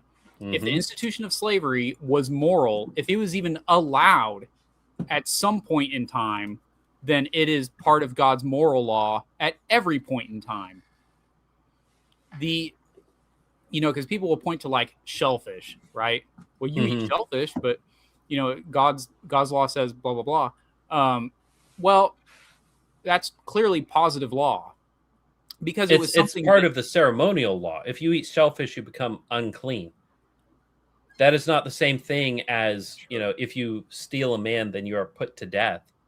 But I'm making the difference between like God's moral law, which needs no writing down to be what it is. I would say, I would argue that the 10 Commandments are the summation of God's moral law. Different strains of Christianity will argue that. But then there's positive law, which is something on top of it, which is like, I can't think of a good idea. It'd be like the shellfish thing. There's not something embedded in creation that makes eating shellfish bad. Yeah, you're not going to arrive there from natural revelation. Right. And it's not something that's part of who God is, but it's a positive law that is put forward for a time for whatever reason, right? Like we were saying, like, well, it makes you unclean. It separates you from the other nations. There's ceremonial reasons for it. So that's my point, is that, Reasoner was trying to make, he's trying to make slavery part of like ceremonial law or something like that. But if that were true, then the entire letter of Philemon doesn't make a lick of sense. Yeah. Paul telling slaves in the church to obey their masters, not rise up, slaves. All you have to lose is your chains. No, that is not what the Apostle Paul said. He said, obey your masters. Slaves, were you called as a slave? Remain a slave. Mm-hmm. That's what Paul says to slaves. Yeah, there's no game around. One of the highest. Let me put it this way. Also, one of the highest, most important titles that Christ can give you as one of his disciples is slave, doulos, right? John MacArthur. I saw John MacArthur speak in person one time, and it was about that word. He used to. I used to live in Southern California, so it wasn't like a far drive. I forget what the reason was that he was speaking. He was speaking to the church down the street, and me and my buddies went there, and his entire thing he was speaking on was that doulos does not mean bondservant; it means slave. It's only ever meant slave. It doesn't mean some lesser version of slave. There's not a stronger word for slave, which is funny because that became a big part of the Legacy Standard Bible. Is that what it is? Where he basically took the NASB 1995 and that was one of the very few changes that he made to it, was that doulos is slave, not bondservant, not servant, whatever. So all that to say, slavery is a Christian institution. It's not just Old Covenant institution, right? It's not a pagan institution. It is so, I just said that the 10 Commandments are the summation of God's moral law. The 10th commandment, by, I believe, everyone's numbering, includes not coveting your neighbor's slave, right? Like, so when the PCA, they said in their whole thing about like, well, I don't know if you have this section ready to go, but they had a part in that report where it was saying that slavery is against the Westminster Standards, was essentially what it is. That owning slaves is against the Westminster Standards.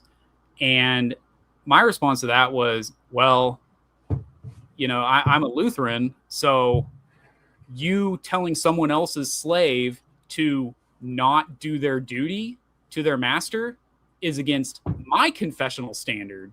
So what are we going to do there? Right? Mhm. Because according to Martin Luther, the War of Northern Aggression was a violation of covetousness. You were telling somebody's worker or slave that they should not do their duty.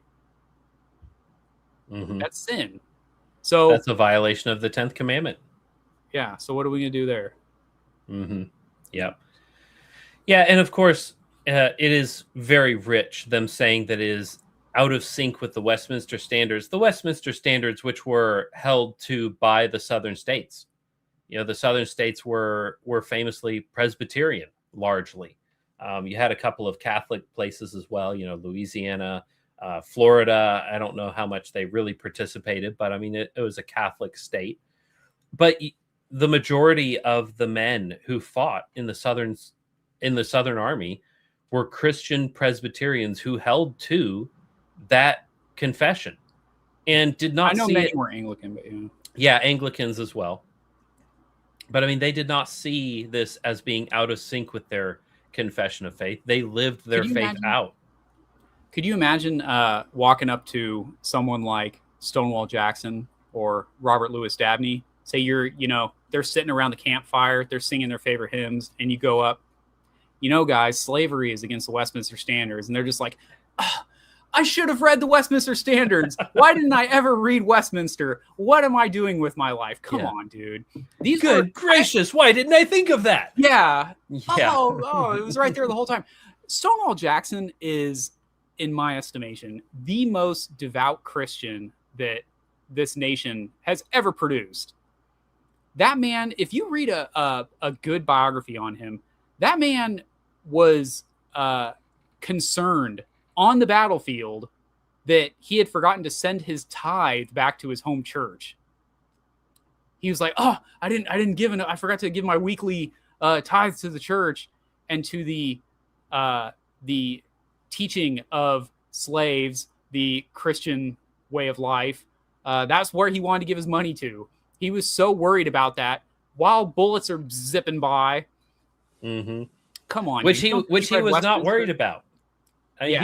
he was unfazed by the bullets because, quite famously, a quote from him, I am as safe in my own bed as on the battlefield, because he believed in the sovereignty of God, that he was not going to die until God was ready to take him, which unfortunately, God in his timing did seek to take him, and arguably the entire war lost because of it. He is I am no Presbyterian. I am no respecter of Presbyterianism, right? But Stonewall Jackson was, like I said, he was the most devout Christian this nation ever produced. And he was a staunch Presbyterian. The idea that people like him, or Dabney, who was actually a pastor, is his chief of staff, for those who don't know, Stonewall Jackson had a pastor as his chief of staff during the war, because that's the kind of man he was. You don't think these two guys ever read Westminster? Like, come on, guys. I mean, they probably talked about it multiple times throughout the campaign. And they, in all likelihood, probably covered every aspect of that confession together in their downtime between battles. Yeah. And the idea that, the Westminster Confession, which is unchanged, it's been against slavery the whole time. It's like the Constitution. People are like, oh, well, it's a living, breathing document. The founders of this nation, when they said to us and our posterity, when they said to every free white man, they didn't mean that. What they actually meant was, we're all equal. Everybody all over the planet. Everybody's an American. They just haven't gotten here yet. And the magic dirt will make us all equal. It's preposterous. It's preposterous to the same level that these people are doing with this Westminster Confession. This is absurd.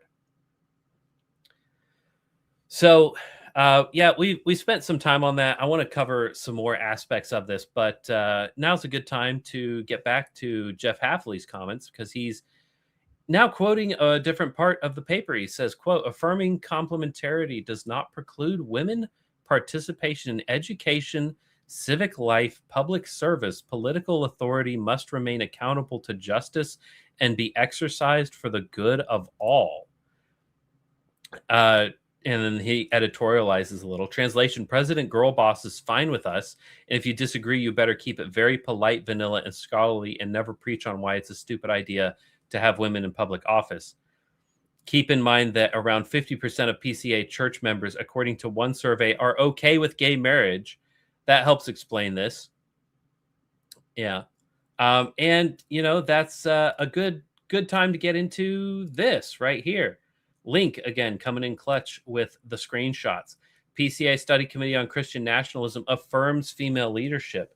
The great commentator Matthew Henry states on Isaiah 3:12, quote, to punish those that had abused their power to bad purposes, God sets those over them that had not sense to use their power to any good purposes. Children are their oppressors and women rule over them. Yeah, women leadership in the scriptures is treated as a curse in no uncertain terms. Women ruling over your nation is a curse from God. Yeah, and this is the screenshot here. Nevertheless, we deny that cultural anxieties or social change justify profane speech or contempt for women. Affirming complementarity does not preclude women's participation in education, civic life, or public service. Political authority must remain accountable to justice and be exercised for the good of all. Notice they're sneaking something in there. They're saying that if you do not let women lead in public life, that is not for the good of all, that is not accountable to justice. So if your government has rules about who is allowed to rule over you, be that on basis of sex and gender or on basis of race and ethnicity, that is injustice, that is a political authority that is not accountable to justice and is not exercised for the good of all. So white men, you know, if your leader is a white man, that's injustice. That is not exercised for the good of all. White men can't be just leaders. That's what they're saying. And Jeff Hafley continues, don't be tempted to treat all political disagreement as a spiritual problem. A member who holds views associated with Christian nationalism is not necessarily in spiritual danger any more than a member who holds strongly progressive political views. So, guys, if you hold to Christian nationalism, then you're just as much a Christian as sodomites. You're no less a Christian than your sodomite neighbor. Yep. Isn't that comforting? We're extending the olive branch, guys. You know, you Christian nationalists, you're so confused, but we get it. We understand. No hard feelings. You're just sodomites. It's okay. Why are you gay? Yeah, and Jeff continues. He says, basically, they're saying that someone who adheres to pro-abortion, pro-trans, pro-LGBT position is basically to be treated with the same charity as someone who held views that are completely in sync with Presbyterians within living memory. Yeah. And he continues, James Tallarico and Joel Webbin ought to be treated with the same degree of concern for their souls. We don't necessarily have any reason to doubt James's salvation any more than Joel's. Yeah, that is what they are saying. And Jeff then says, end of my summary. Thank you, Jeff. We really appreciate your editorializing and the clips that you've provided for us. That was very, very helpful. Yeah, if you're a Christian nationalist, you're gay. You're just as Christian as them gays. That's what the PCA, the conservative Presbyterian denomination, has to say about Christian nationalism. But wait, there's more. Getting back to the subject of race and ethnicity, because we touched on it and then we moved into slavery. But here is Link, again, providing some context. Nevertheless, we deny that the Ordo Amoris provides a warrant for the preferential treatment of one's own ethnic group ahead of any other.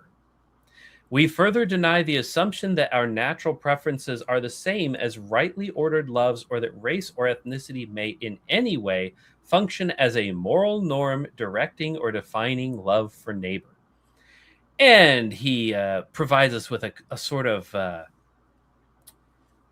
Socratic dialogue here. Me, so Korean and black church plants and spaces are okay. PCA, of course. Me, so can I express a love of my own race? White people? PCA, you heretic. Paul, for I could wish that I myself were accursed and cut off from Christ for the sake of my people, those of my own race. Paul, you are not a Presbyterian. Now, Sean and I both know that Paul is not a Presbyterian, but the PCA don't see this contradiction. They see them as being completely in line with the teachings of Paul, who wished that he could be cut off, accursed for the sake of his own people, his kinsmen according to the flesh, aka his racial kin. How does that wash? And Link continues here. He posts another.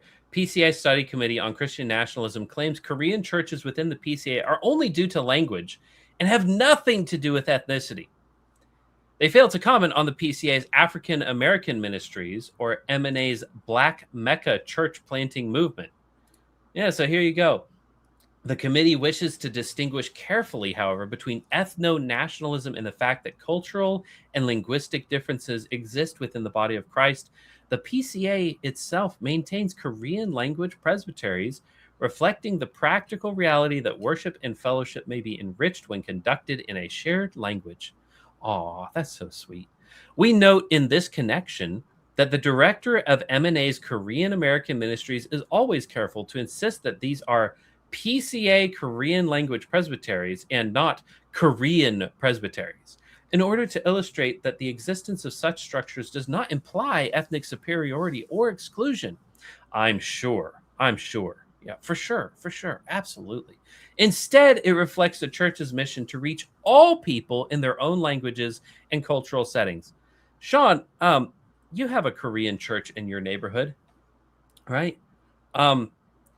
Is your neighborhood a Korean cultural setting? No, I thought you lived in like Dallas Fort Worth. Yeah, I live in Texas. I didn't know you lived in Korea, man. Yeah, it's it's funny. The word culture it's just a classic wax nose, isn't it? Because when they say there, if you want to pull whatever you just had up again, where it's talking about, where did I see that? However, between ethno-nationalism and the fact that cultural and linguistic differences exist within the body of Christ. What is a cultural difference? What does that mean to you? Right? Yeah. What exactly? Where does culture come from? Yeah. I mean, culture just, fell out of the sky and landed on the planet. Like, culture just kind of arose out of the magic dirt. No, culture is a racial construct. And people make culture. Races make culture. That's where it comes from. Are we also assuming, just for the sake of their argument, that Korean culture also happens to align with the Korean language? Or I guess, Sean, all you needed to do to become a Korean was learn the language, man. Right. But that's apparently also the culture. But that's what's so crazy about, like, Korean culture is defined by what it is that the Korean race of people do. That is what Korean culture is. There's no other way to define Korean culture. There's no other way to define white culture without it just being the culture of what white people do. Any culture, any adjective that you put on culture it only exists to say what type of people are doing that culture. That's it. So this whole cultural and linguistic differences exist within the body of Christ. Yeah, because racial differences exist. That's what it is. They, like I said, they didn't just fall out of the sky. Yeah. And then another thing, and I was thinking about this earlier today, so I'm glad that this got brought up. If the reason that your Korean Presbyterian church has to exist in America is because you have people living in America who don't speak English, you need to exit stage left out of my country. Go home. Yeah, what are you doing here? Why are you here? Why are you here? Who lit you off the boat? Like that itself upsets me. Let's put the church issues aside for a second. I don't want you here on this land if you don't speak English. There are other reasons I may not want you here, but that is definitely like one of the that's pretty primary. Yeah, that's an easy bumper sticker. I've seen that bumper sticker on stuff my whole life. Was speak English or get the hell out, right? I've seen that one and love it or leave it.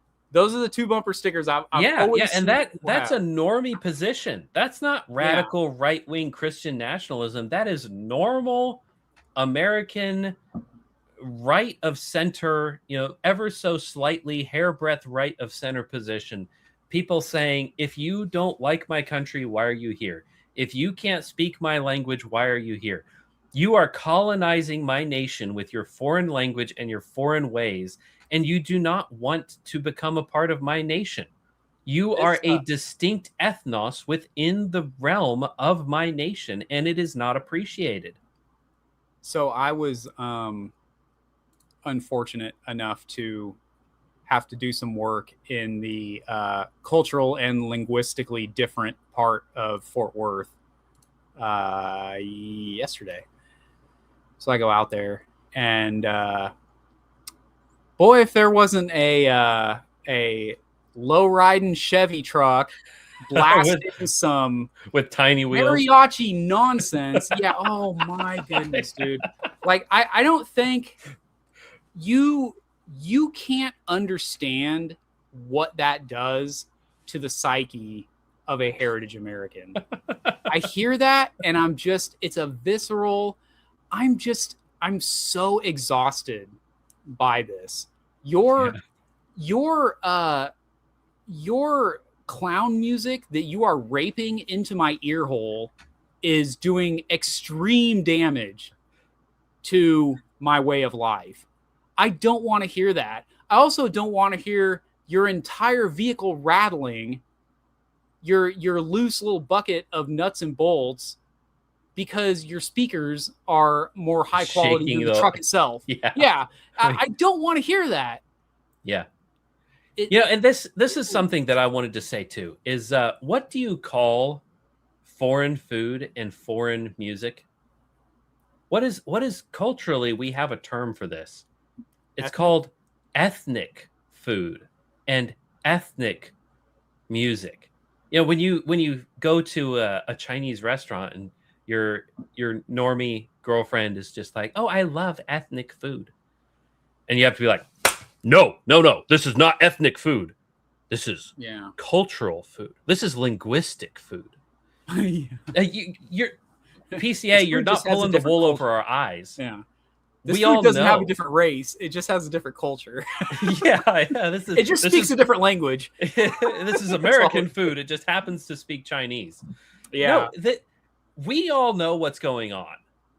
You're lying, and you're not pulling it off, because we know this is an ethnic church. Oh, but we didn't call it an ethnic church. We called it a linguistic church. See. Okay, pay no attention to the man behind the curtain. Don't look. Oh, wait, look over there. Oh no. See, look. It's these magic tricks don't work on us, guys. We know what's going on. It's an ethnic church. Korean churches are ethnic churches, and it's not just Korean churches though, because. What is this? Pick on Koreans. Yeah. What is this? A community devoted to the flourishing of African Americans in the PCA. Sean, what language do African Americans speak? Oh boy, I wanted to say something right there, but It's okay. I speak jive. I will say, yeah, exactly. Right. Um, I, you know, I will say that because we were just talking about like how much it destroys my mental health to just hear someone speaking another language that's not just like a tourist or something, right? Mhm. Like Yeah, one he's time I not was in visiting. He's yeah, occupying.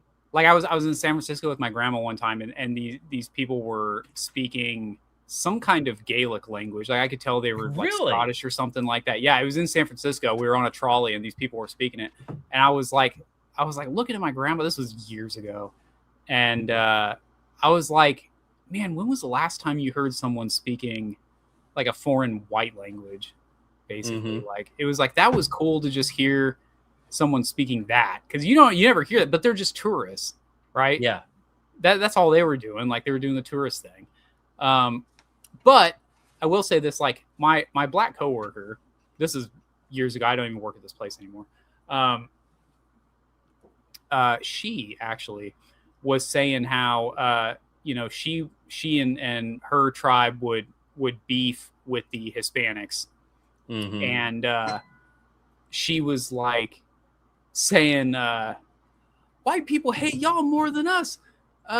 They want to build a wall to keep you out. Like she was like this whole thing. It was like, girl. But there is something to the idea that it's like at least you speak English, Mhm. right? There's that. The reason that I have a Fender Stratocaster is because notable black guy Jimi Hendrix played a Stratocaster, and that set the tone for like everyone past him. Yeah, decades of music. Yeah, Mhm. like there And he is played something it to say. really well. Yeah, there is something to say for a parallel. I will say a parallel culture, a culture that grew up parallel to us, right? Mhm. Yeah, Like I so mean, when we've I had see like hundreds of years of shared history at this yeah, point. which wasn't necessarily integrated, but it was it's parallel. Parallel is a good word for it. Like Mhm. there are things where I look over and I'm just like, I actually kind of like that. I think that we can collab on that one. Uh, so, but then you have what this is, which is essentially, uh, I guess what Stonewall Jackson wanted for his slaves was a nice separate black church where they could do their thing. It's so funny to me that they'll do this like safe space thing, right? Well, you Yeah. don't understand because I would like I was saying I was at a SBC undergrad program for pastors back in I graduated in 2018. I think that's right. And during that time, the whole TGC woke thing was like at its height.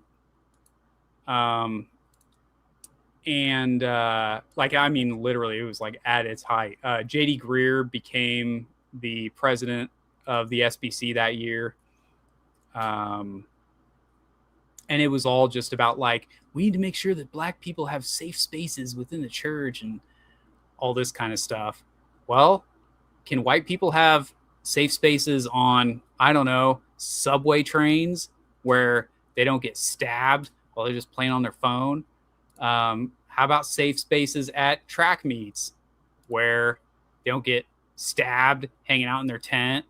Or, I don't know, safe space in their home nation where some Sikh guy doesn't pull out his ceremonial machete and And stab kill you you 5 with it. times. Yeah. Mhm. Or just It- going to the courthouse and getting assaulted in public. yeah. I mean, the stories are so numerous that to name them all would take us all night long. Or but what this comes down to is every ethnicity is allowed to have an in-group preference. Every ethnicity is allowed to have a safe space. Every ethnicity is allowed to have an ethnic community.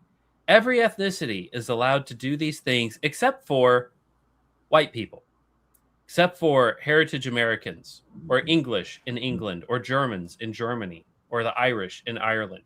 Everyone's allowed to do that except for you, evil white man. Indian Americans, even the Christian ones, can go to Indian American churches, Hindu speaking, Hindi speaking churches. But if you want to be in an ethnically homogenous church, like, I don't know, pull a name out of a hat, Michael Spangler, then you are just this evil white supremacist. You don't even have to believe that your ethnicity is supreme. But if you want to have just an ethnic enclave, then you are evil. Unless you happen to be non-white. I will say, I tend, and this kind of came out when we'll be dropping the episode on Wednesday, but this kind of came out when we were talking with Michael Spangler, was I tend to fall on the side of like, you can come, whatever, Indian guy or black guy or Korean guy, whatever, you can come to our church, but we're going to continue doing things our way. We're not going to accommodate you. Right. Mm-hmm. So that's a little different from that. It's a little more nuanced than what Michael Spangler might say. Mm-hmm. But I think there is something to be said about how things will inevitably change because you have changed the demographics of the church, or even just allowed the demographics of the church to change. There is something to be said for that. So like I said, I like the idea of my church just being open to anyone. I mean, Audie, I think personally, Audie said it best, where he was just saying like the church has the duty to give the gospel and the sacraments to anyone who is doing their duty of adding themselves to the true church. The church has that duty to them. And so if they happen to be the neighbor who's there dying on the sidewalk, you have to be that guy who's there for them. However, I do see where some of the further to the right guys than me have noted that, if this gentleman here is showing up, he's the new pastor at your church is going to look very different very soon. Yeah. I mean, even within Lutheranism, like the LCMS thus far has seemed to be like the most like consistent, I guess, from place to place, just because the way the liturgy is. But you get one pastor with the wild hair, and suddenly, now there's guitars in the worship service, and there's a drum kit in the worship. There's all this kind of stuff, and so I don't want to see that change. I like the way that we have things now, and if we have to exclude certain people for whatever reason in order to maintain that, then that is a proper thing to do. Mm-hmm. And you know what? That's a very good point, because that's essentially all that these people want too. The Korean church, the Vietnamese church, the Chinese church, the African American church, what they want is they want to continue in their own tradition. And I don't want to stop them. I think that is perfectly allowable, fully licit. And if they want to have their ethnic enclaves, I'm in full support. The question that I have is, why is it this double standard? Why are there unjust weights and measures? Why is it okay for them, but it's not okay for somebody like Pastor Spangler? And I mean, like you said, I mean, he's to the right of us, so to speak. I mean, I don't necessarily agree with the whole right-left distinction, but he is certainly more radical in his perspective than we are. Yeah. Notably so. And I'm in full agreement with your position that you just stated there. But if these people can have a black church, why can Pastor Spangler not have a white church? Yeah. If Koreans can have a Korean church, why can Pastor Spangler not have a heritage American church? Why is that not allowed? And if we continue on, people just pointing out the obvious. Silence Dogood just says the PCA will never call to trial a minority for ethnic partiality, no matter how many ethnic specific things they love, advocate for, immigration they want, people they live by or segregate with, flags they fly, rallies they go to, language specific events, etc., etc., etc., etc. Yeah, I mean he's exactly right. It's a double standard. That's the point. Is it's a complete double standard, and this the bizarre nature of it is just so baffling. Here is Sola Media, which recovering the riches of the Reformation for the modern church. I'm sure that's what you're doing, is recovering riches. How should the state enforce natural law? Adriel tweets, asked David von Thrunen. Robert Hassler, with all due respect, isn't the question of how magistrates will prudentially apply the natural law in their respective domains really a political question and therefore beyond the scope of pastors and theologians? I mean, aren't we, in this two kingdoms kind of idea? Don't you have this sharp separation between the two? Radical or to put it, kingdoms. or to put it another way, when its officers say the civil magistrate can't enforce the first table or the 10 commandments because they can't imagine any just way of doing it, is the church circumventing the work of politics, rendering a political verdict itself, and therefore violating the spirituality of the church? He's raising some good questions here. If the civil magistrate can't make these distinctions based on race and ethnicity or sex and gender, then how can the church make these distinctions? How can the church apply the first table of the law or the 10 commandments if the magistrate isn't allowed to do it? And just continuing on with commentary, here's Sean McGowan. The PCA Christian Nationalism Report says, quote, an officer who advocates for the magistrate's duty to suppress heresies is in tension with the standards, end quote. How does this square with Westminster Larger Catechism 108, which is also part of the PCA standards? And for those of you who don't know, here is 108. Question, what are the duties required in the second commandment? Answer, the duties required in the second commandment are the receiving, observing, and keeping pure and entire all such religious worship and ordinances as God hath instituted in his word, particularly prayer and thanksgiving in the name of Christ, the reading, preaching, and hearing of the word, the administration and receiving of the sacraments, church, government, and discipline, the ministry and maintenance thereof, religious fasting, swearing by the name of God, and vowing unto him, as also the disapproving, detesting, opposing all false worship, and according to each one's place and calling, removing it, and all monuments of idolatry. Wait a minute. How is that in line with what von Thrunen is saying in this episode? We don't confess the original theocratic statements. Yeah, we noticed. Pastor Mathis shares this. Pastor von Thrunen has the same American Westminster Larger Catechism that I confess, and according to each one's place and calling, removing it and all monuments of idolatry. How do you square that circle?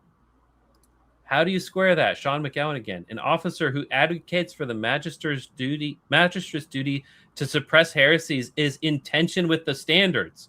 That's lines 30 and 31. How does this square with 108? And Reformed Polemicist says, it says, in accord with his station, which is consistent internally, as the 1788 revisions and the U.S. Constitution both say it is not the role of the government to suppress false religion. Okay. So it means nothing. It always kills me, the guys that are like super proud of being Presbyterian and they'll wear like hats that say 1646, right? But then they hold to the American revision, which is not 1646. No, it's like much later, 1788. Yeah. Mm-hmm. So that always cracks me up when they try to do that. The revisions, as far as I can see, like, I mean, like you had said, like Presbyterianism was such a force in the early American colonies. It was so influential that they were basically like, "Hey guys, we have to change kind of a large portion of this because we It actually don't believe in doesn't. kings anymore." Yeah. And you know what I mean? Samuel Johnson would like a word. Yeah. So. Yeah.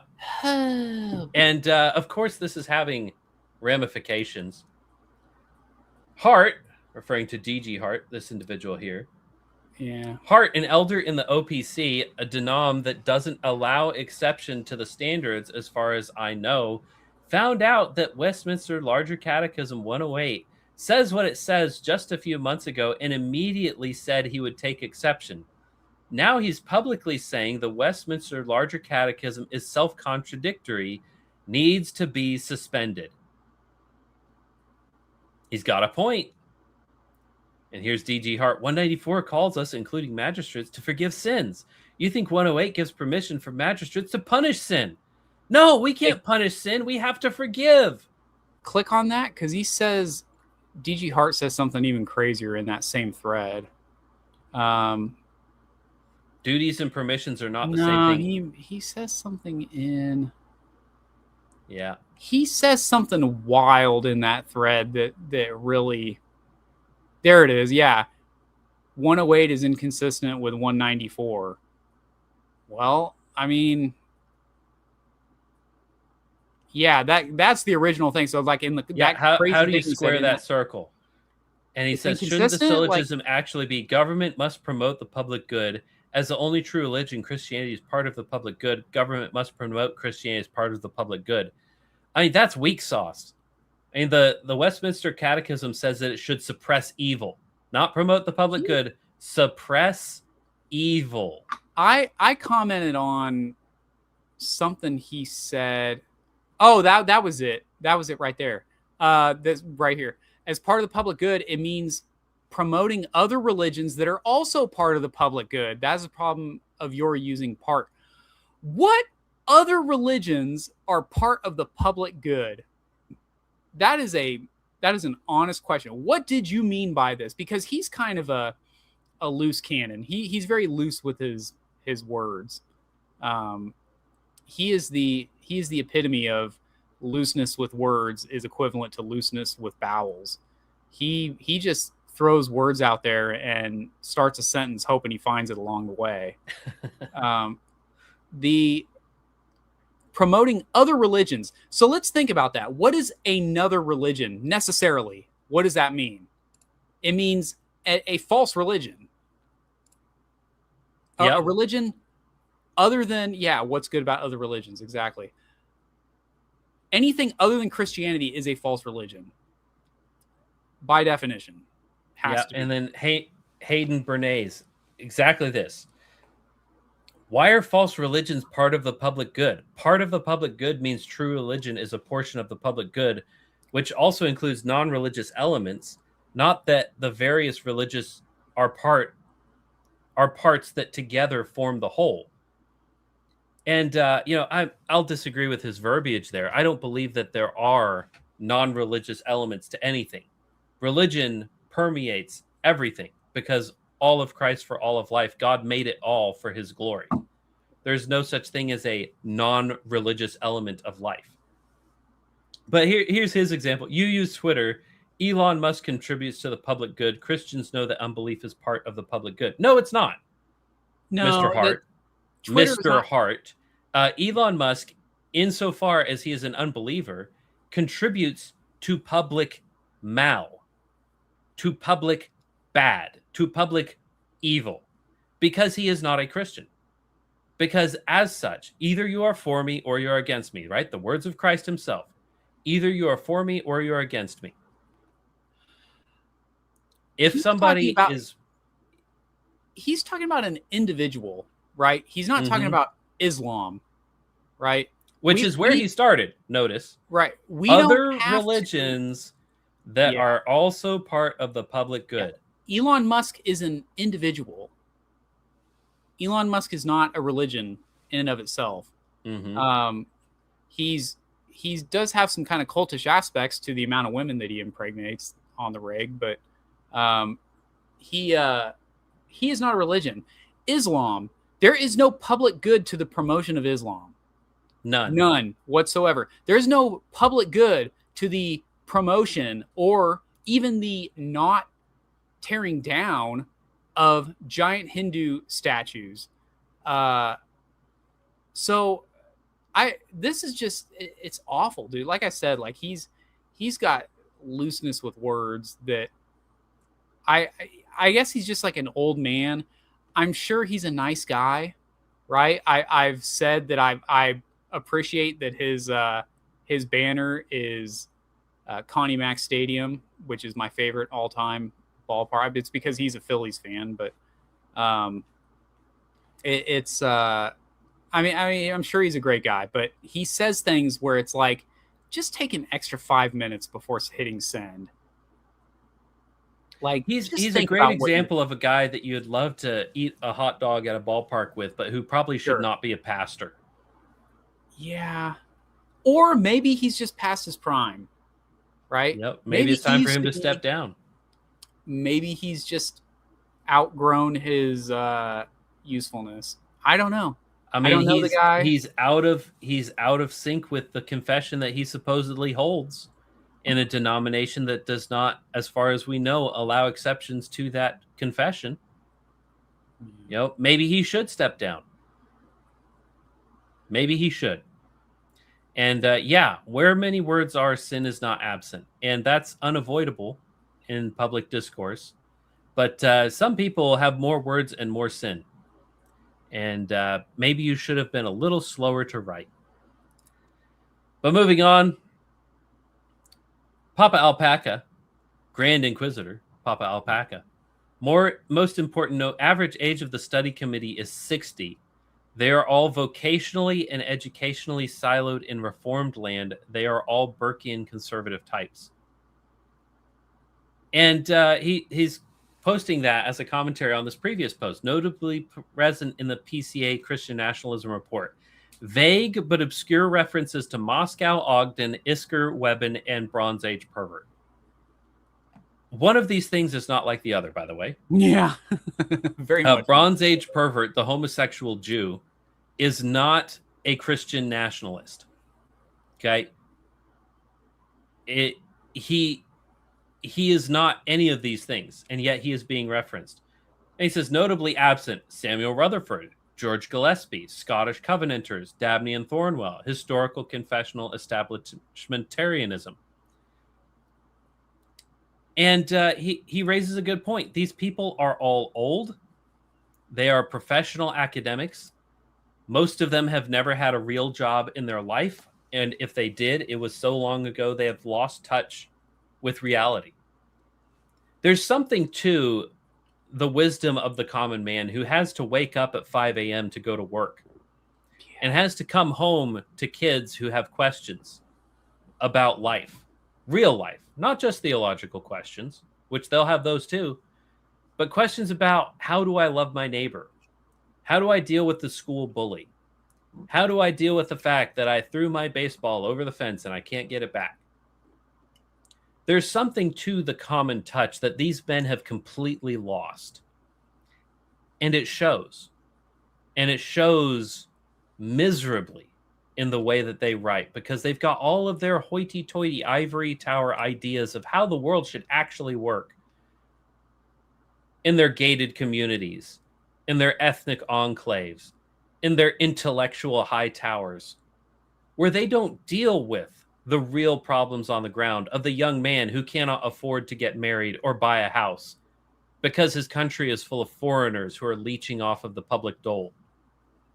Do you see that this week? I didn't clip it because I didn't think about the relevance to this, but it came out this week.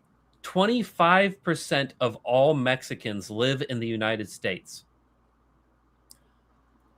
That's 25% of all Mexicans live in the United States. And of those people, of those 25% of Mexicans living in the United States, 70% of them are on welfare. How is that sustainable? Say 70% of all the Mexicans in the United States are on welfare. Who's paying for that welfare, Sean?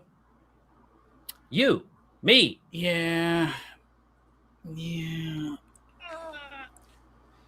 Boy, we just can't get away from paying taxes that go to other people. But if you want to have an enclave where your own taxes go to your own people, you are an evil white supremacist. Yep. I tell you what. And Lincoln will build the biggest army the world has ever seen. And to make sure that abortion and sodomy are legal in this land. That's right. You will pay the taxes to pay for Mexican abortions and gay things.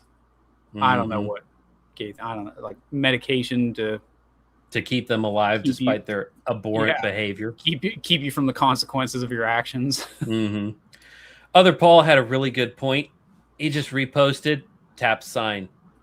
Whenever I hear ecclesiastical bureaucrats push for a committee on anything, it's not actually to promote true investigation and understanding, but to stall and grant legitimacy to a predefined outcome. Yep. That's all this was. What is this font? It's like a. It is ugly. Like Comic Sans. First off, you've got serifs on the top and bottom, and then you've got Christian nationalism in the middle, which is some sort of serif-free block print. Yeah, it's a sans, yeah. And then in the body, it's just Times New Roman, it looks like, or some sort of standard. Yeah. Like this. Like they tried to make it look like a World War II document or something. Like that's what that where you know what I'm saying? Where it's just got the like Christian nationalism and Comic Sans. Guys. Yeah, the guys, when I was in college, I formatted my papers much more nicely than this, and I was 18. All right, if an 18-year-old college student can make stuff better than this, what are you really doing? But yeah, I mean, he's got a point. These committees, they're not actually investigating the deep truths of the matter.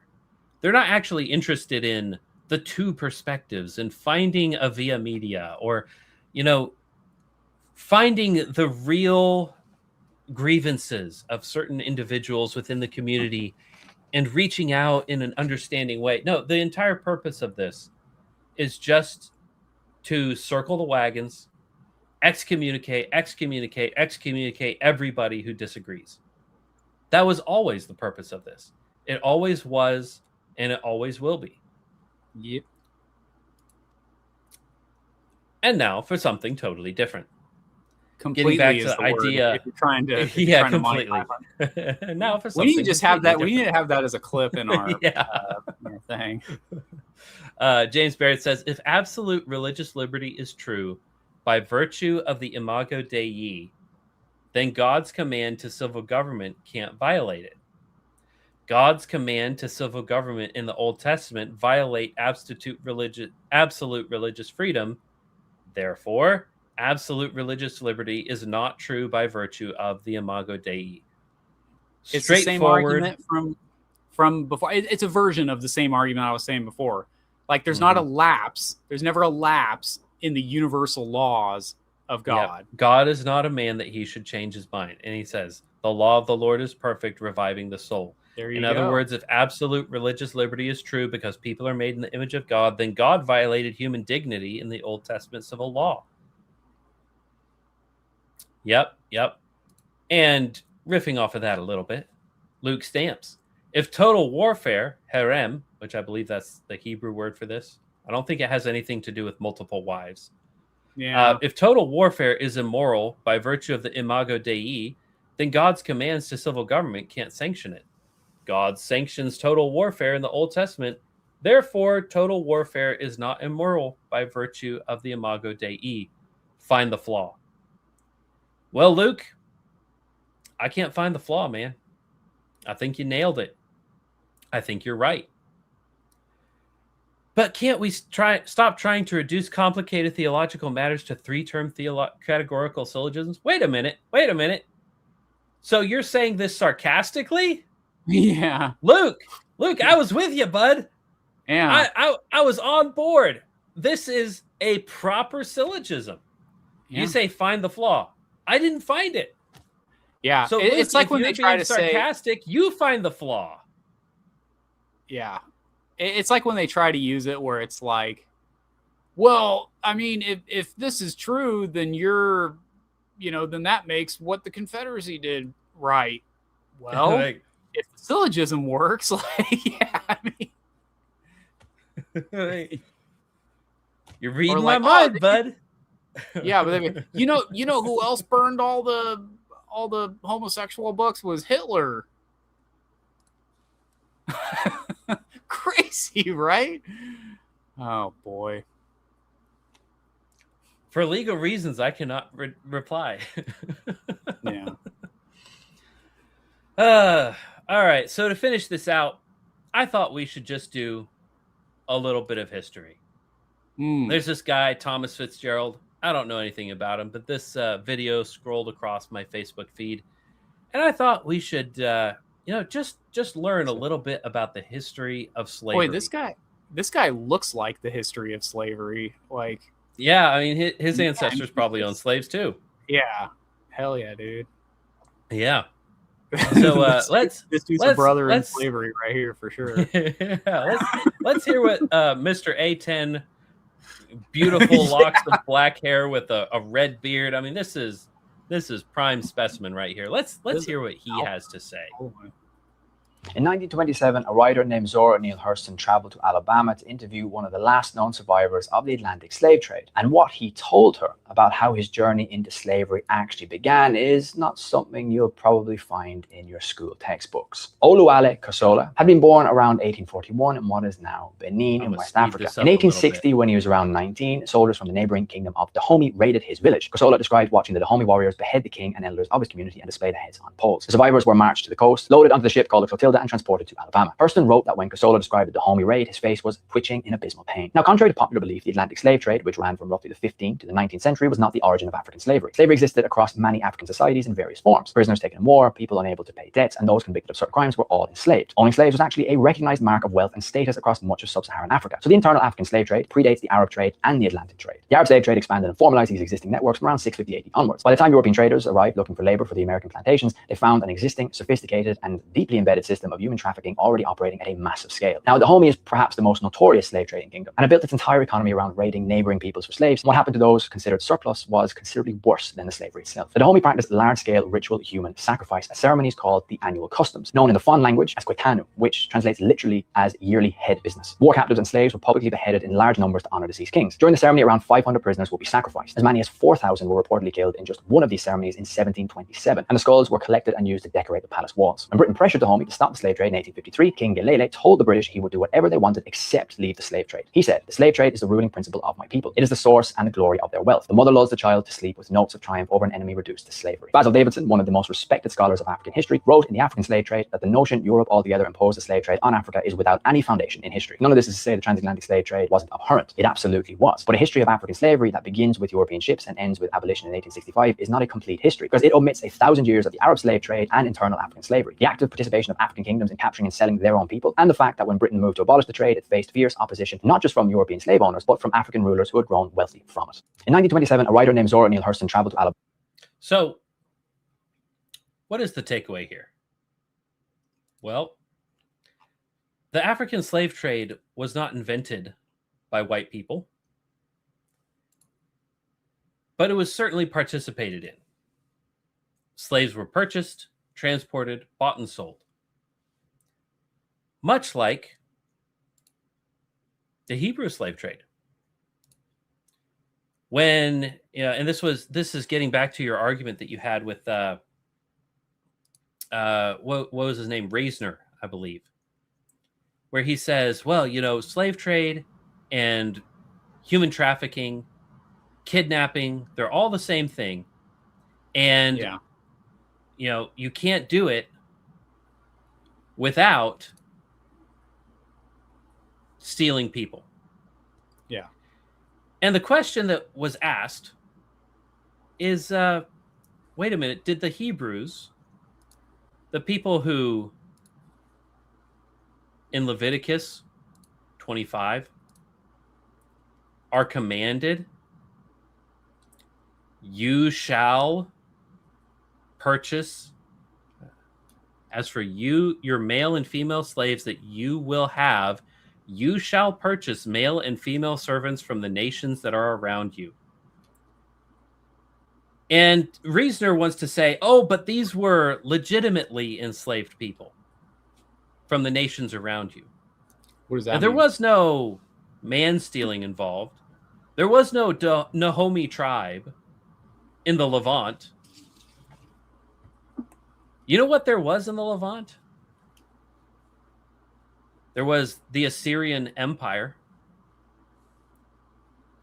compared to whom the Naomi tribe are infants. They are mere babies in how to conquer your neighbors and how to enslave their populace and sell them to your neighbors. The Assyrian Empire sold slaves to the Hebrews. We know for a fact they did.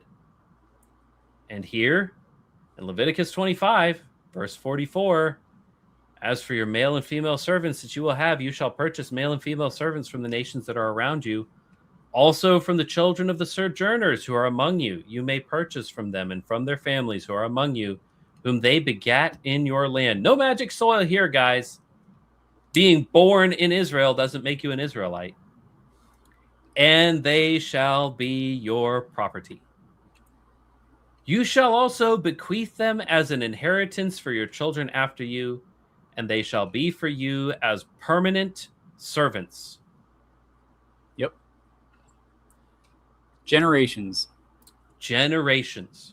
Not subject to the year of Jubilee, notably.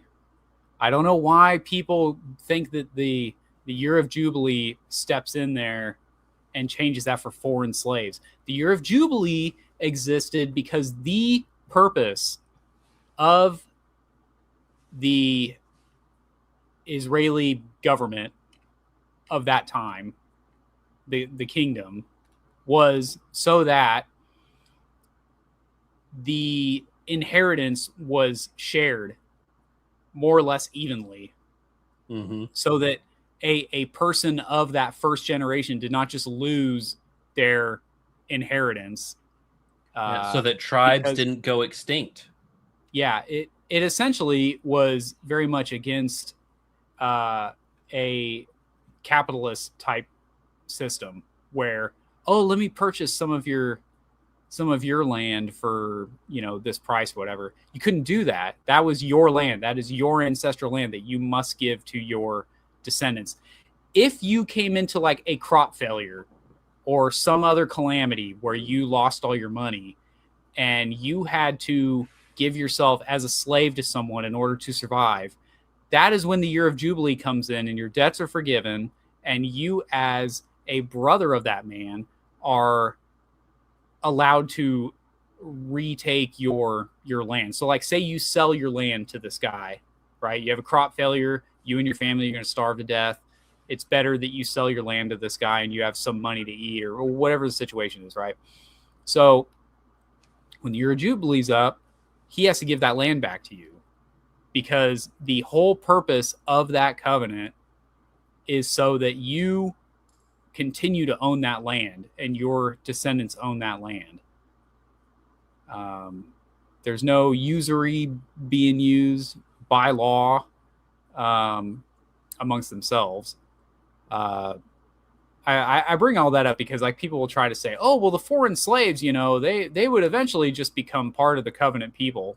No, that's not what that law says, is it? It says that they and their descendants are the slaves of you and your descendants forever. A perpetual inheritance. Yeah. Now, if we apply that to the American context, I should own some slaves right now. The Hebrews legally bought slaves from their neighbors around them that they continued to have as a perpetual inheritance for generations.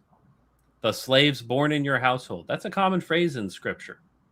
The slave born in your household doesn't just suddenly become a Hebrew. Yep. Well, in the South, the slaves were a perpetual inheritance. They were owned, they were bought and sold. They were purchased from the nations around you, and they were given as a perpetual inheritance to their children. If we read this in the light of Southern slavery as it was, as for your male and female slaves that you will have, you shall purchase male and female slaves from the nations that are around you. Also, from the children of sojourners who are among you, you may purchase from them and from their families who are among you, whom they begat in your land. No magic dirt here, and they shall be your property. You shall bequeath them as an inheritance for your children after you, and they shall be for you as permanent slaves. But over your brothers, the Americans, the heritage Americans, each man shall not exercise authority over his brother with rigor. That would be rightly applying that contextually to the United States, to slavery as it was. Fully biblical, fully licit. And the PCA has come out in condemnation. The PCA who do not have the cojones to stand up and condemn sodomy, to condemn female pastors, to condemn abortion.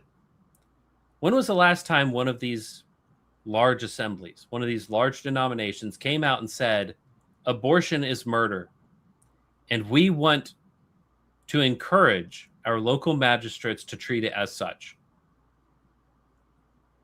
When was the last time that happened?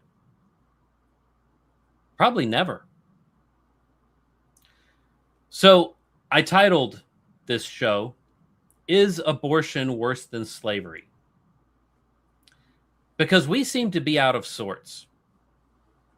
We seem to have the cart before the horse. We seem to have forgotten what the Bible actually says. You see, God hates murder. God hates divorce. God hates sodomy. But nowhere does God say that he hates slavery. Here's a post I made this last week. In Malachi, God says he hates divorce. And in 1 Corinthians, it is forbidden to Christians entirely. Nowhere in Scripture, either Old or New Testament, is slavery forbidden or even discouraged. But guess which one modern Christians have a problem with? You see, the PCA will come out with this very staunch verbiage. Oh, slavery is evil. Slavery is a sin. It's an evil per se. The Bible doesn't say that. What does the Bible say about divorce? When was the last time the PCA said anything about divorce? When was the last time they said anything about abortion? When was the last time they took a strong stance on sodomy? And the answer is probably never. If they took a stand, it was probably mealy-mouthed. It was probably acquiescent. It was probably full of verbiage about how, well, we need to be understanding and forgiving. Mm-hmm. We need to meet people where they are. But that's not what they do when it comes to Christian nationalism, is it? They're not meeting people where they are. They're condemning whole cloth. Entire groups, entire ethnicities of people are condemned for simply wanting to exist in the way that the Bible told them they can.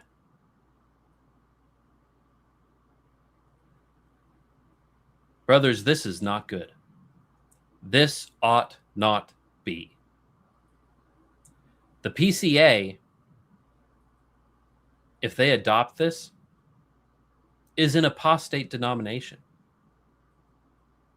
Because their hypocrisy has reached so full and far that they will condemn things that God has called good, and they will allow and encourage things that God detests. Woe to those who call evil good and good evil. I'm looking at you, ARP. PCA, I'm looking at you. And I'm just a small fry. Nobody's ever heard of me. But what should worry you is God is looking at you. And he sees the things that you actually care about. And he sees the things that you don't care about and that you don't talk about. And he notices. And he writes it down in his ledger. And when the day of judgment comes, you are going to have to answer for every idle and vain word that you have written in your goddamned statements. This ought not be.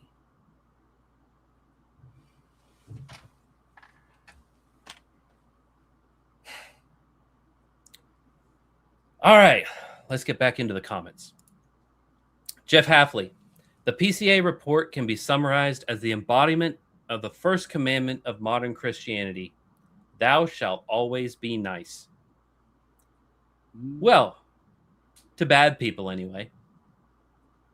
Yeah. Make sure to maintain that tyranny of the good person. Mm-hmm. And by the good person, I mean everyone who agrees with me. Yeah. Yeah. Of course. Yeah.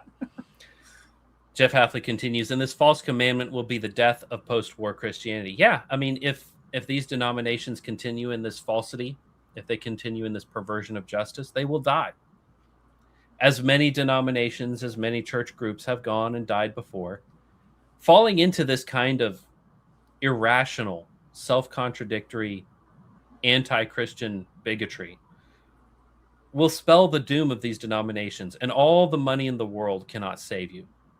All the beautiful seminaries, all the wonderful things that you have achieved, all those beautiful churches, they're going to go the way of all those beautiful cathedrals in Europe that are now turning into museums, libraries, schools. Being burned down. Or burned down. Malls or turned into mosques. Yep. Turned into Hindu temples. Filled with the children of foreigners worshiping foreign gods, worshiping demons in your once Christian nation.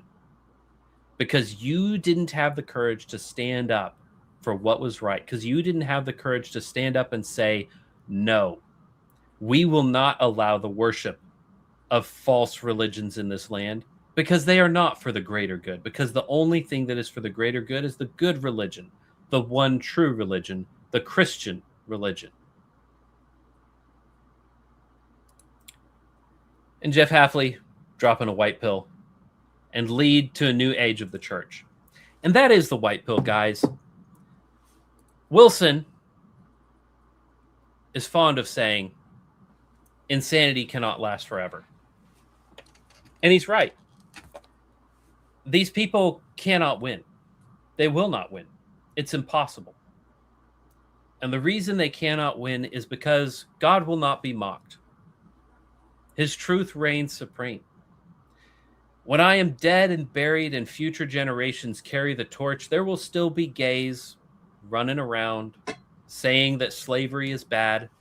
But there will still be Christians who know how to read their Bible, who open the book up to Leviticus and say, wait a minute, God doesn't condemn it. There can be no abrogation in his moral law. There can be no minor abridgment. God is not a man that he can change his mind. So there's your white pill, guys. We might be losing now, but we won't lose. Always losing, never lost. Always winning, never won. The spiritual war will go on until Christ returns, and his church will remain faithful. There will always be thousands, hundreds of thousands, and millions who have refused to kneel before Baal. So let's run through the rest of these comments real quick. Jada Geek, the PCA fell off drastically after the passing of R.C. Sproul. Yeah, I mean, he was holding that thing together, wasn't he? And Yellow Moth coming in. Ligoniers. Yeah, Ligonier. I mean, going through it right now too. They're really only surviving off of people donating because they hold the royalties to Sproul stuff, which they let you get for a donation of any amount. So good on them for that. Yellow Moth coming in with some history says Machen started the OPC. Okay. All right. I had thought maybe it was the other one, but the PCA. So the Orthodox Presbyterian Church, not the Presbyterian Church of America. So yeah, I'm not mistaken, PCA, PCUSA split sometime within living memory, not my living memory, if I'm not mistaken. Yeah. But I am not a Presbyterian, never have been, and I've only been to Presbyterian churches a couple times, so I really don't know much about it. The Geek, I'm not distinguishing between ethnicities or male and female according to the PCA. Inconsistency is a sign of a failed argument or something.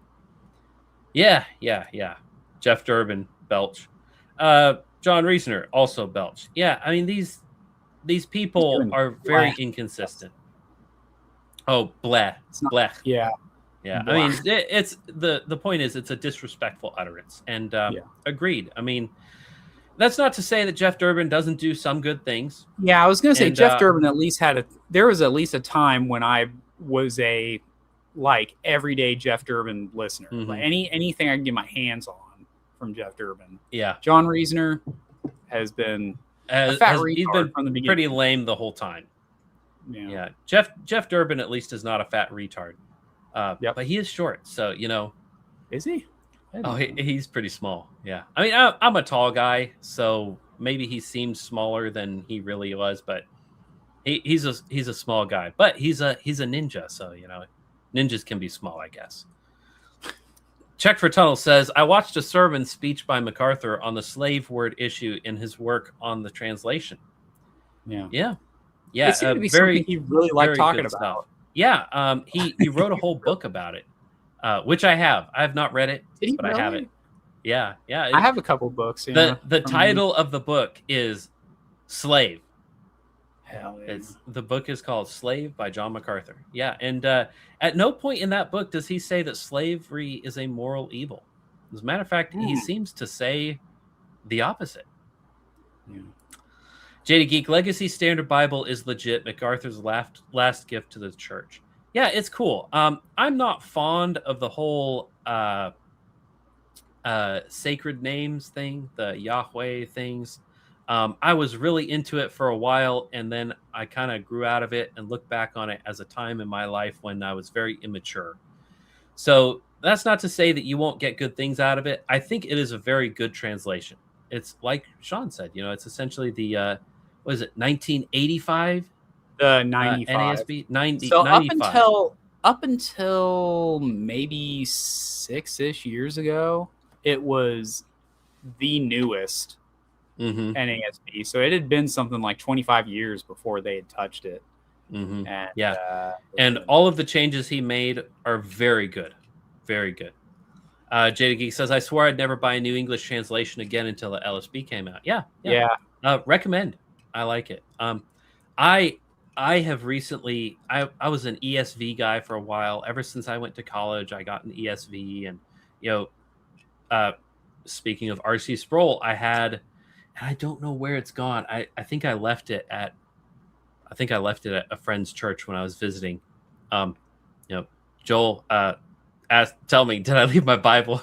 I'm looking for it. I'm stressing because I cannot find that thing. And I love R.C. Sproul's ESV with the notes. It's just really, really lovely. But ever since I lost it, I started getting into the New King James.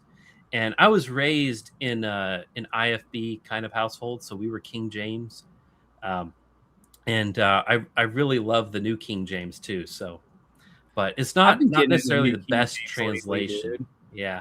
And there's times when I'll be reading, and just because I'm familiar with the ESV, I'll read a particular reading and I'll be like, I wonder about that. And I don't read Greek or Hebrew. So what I'll do is I'll actually cross-reference it in my Luther text, and I'll look it up in the German. And Luther seems to agree with the ESV and the NASB more than the King James, interestingly. But Jada Geek says, progressives treated the same as Christian nationalists. Eli McClowan, hardest hit.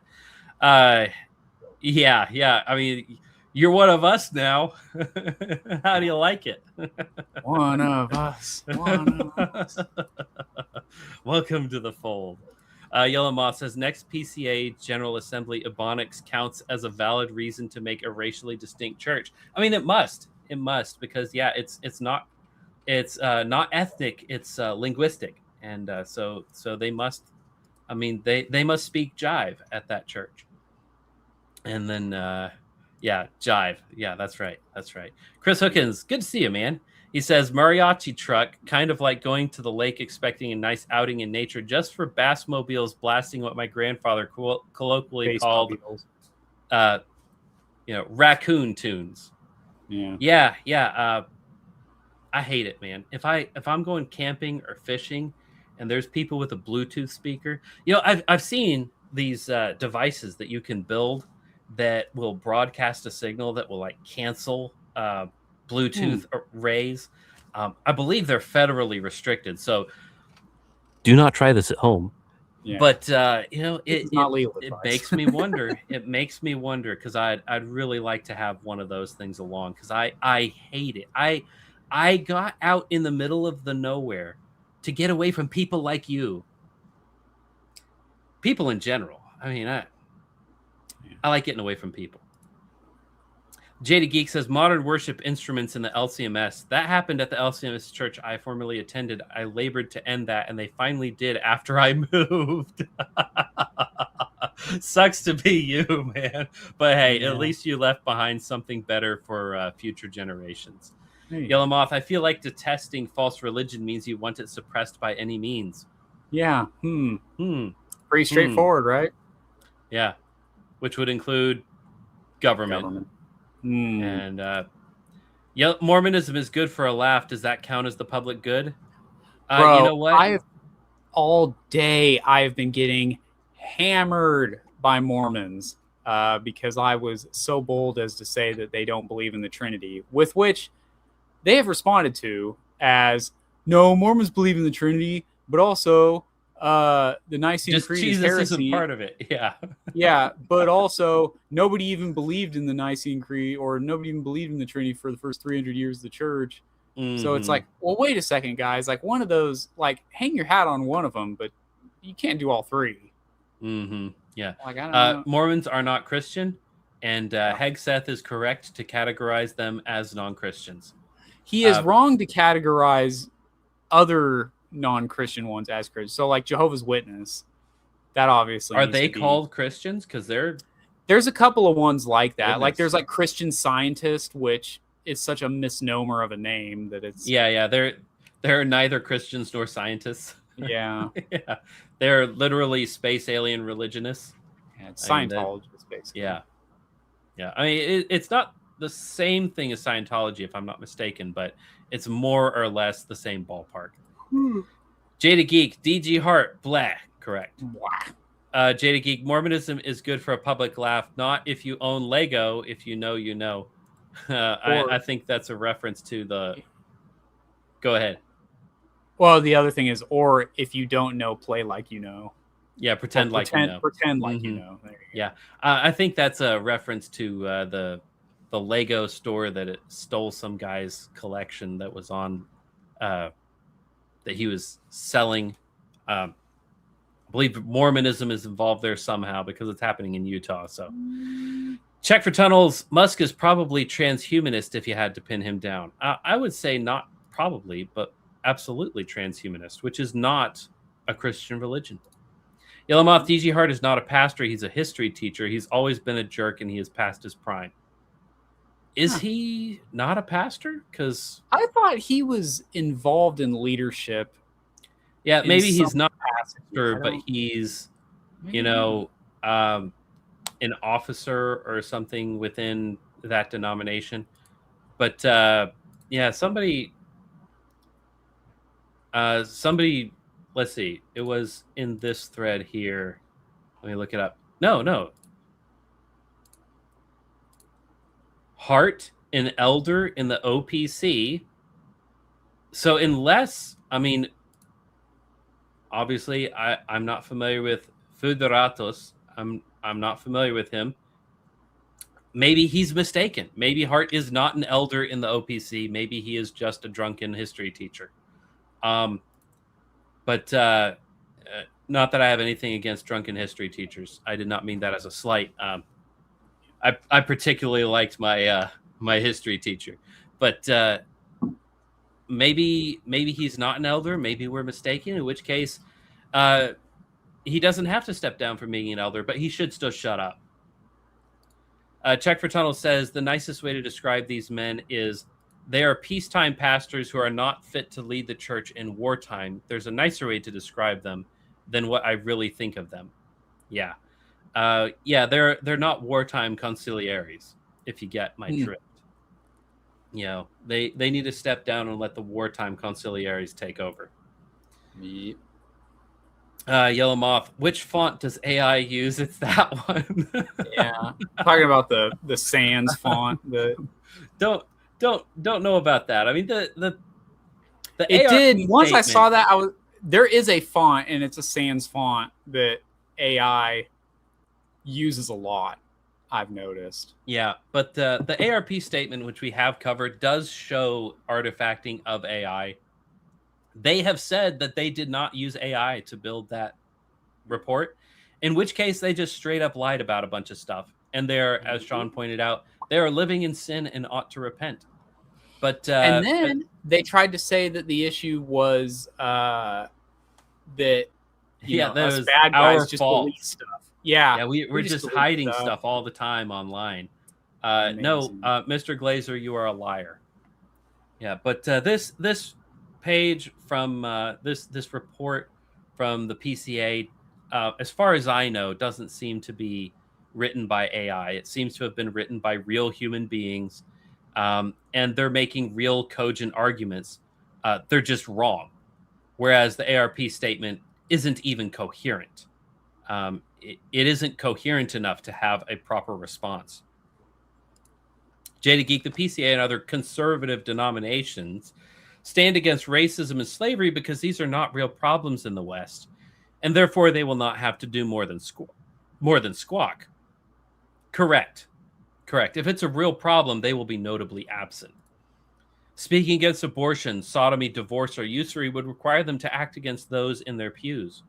Yeah, and it would require them to stand. You know, what is the thing that everybody says? You know, stand against power, right? We're going to stand against the establishment. We're going to be anti-establishment. We're going to speak truth to power. Well, that's not what they're doing, is it? Because if they were speaking truth to power, what they'd be doing is condemning sodomy, abortion, divorce, philandering, and usury. But those things would get them debanked, and those things would get them kicked off the internet, so they won't do that. It's easier to condemn people who are not doing things for things they never did. And then Yellow Moss says, in OPC and their sick is teaching elder and ruling elder. Teaching elder is a pastor. Okay. My guy, if he's an elder, I'm going to call him pastor. Because if you're ruling, you're leading. And if you're leading, you are el pastor. All right. A shepherd leads. If you're leading, you're a pastor. This whole yeah, I mean, this whole ruling elder, teaching elder, only one is a pastor. I don't buy it.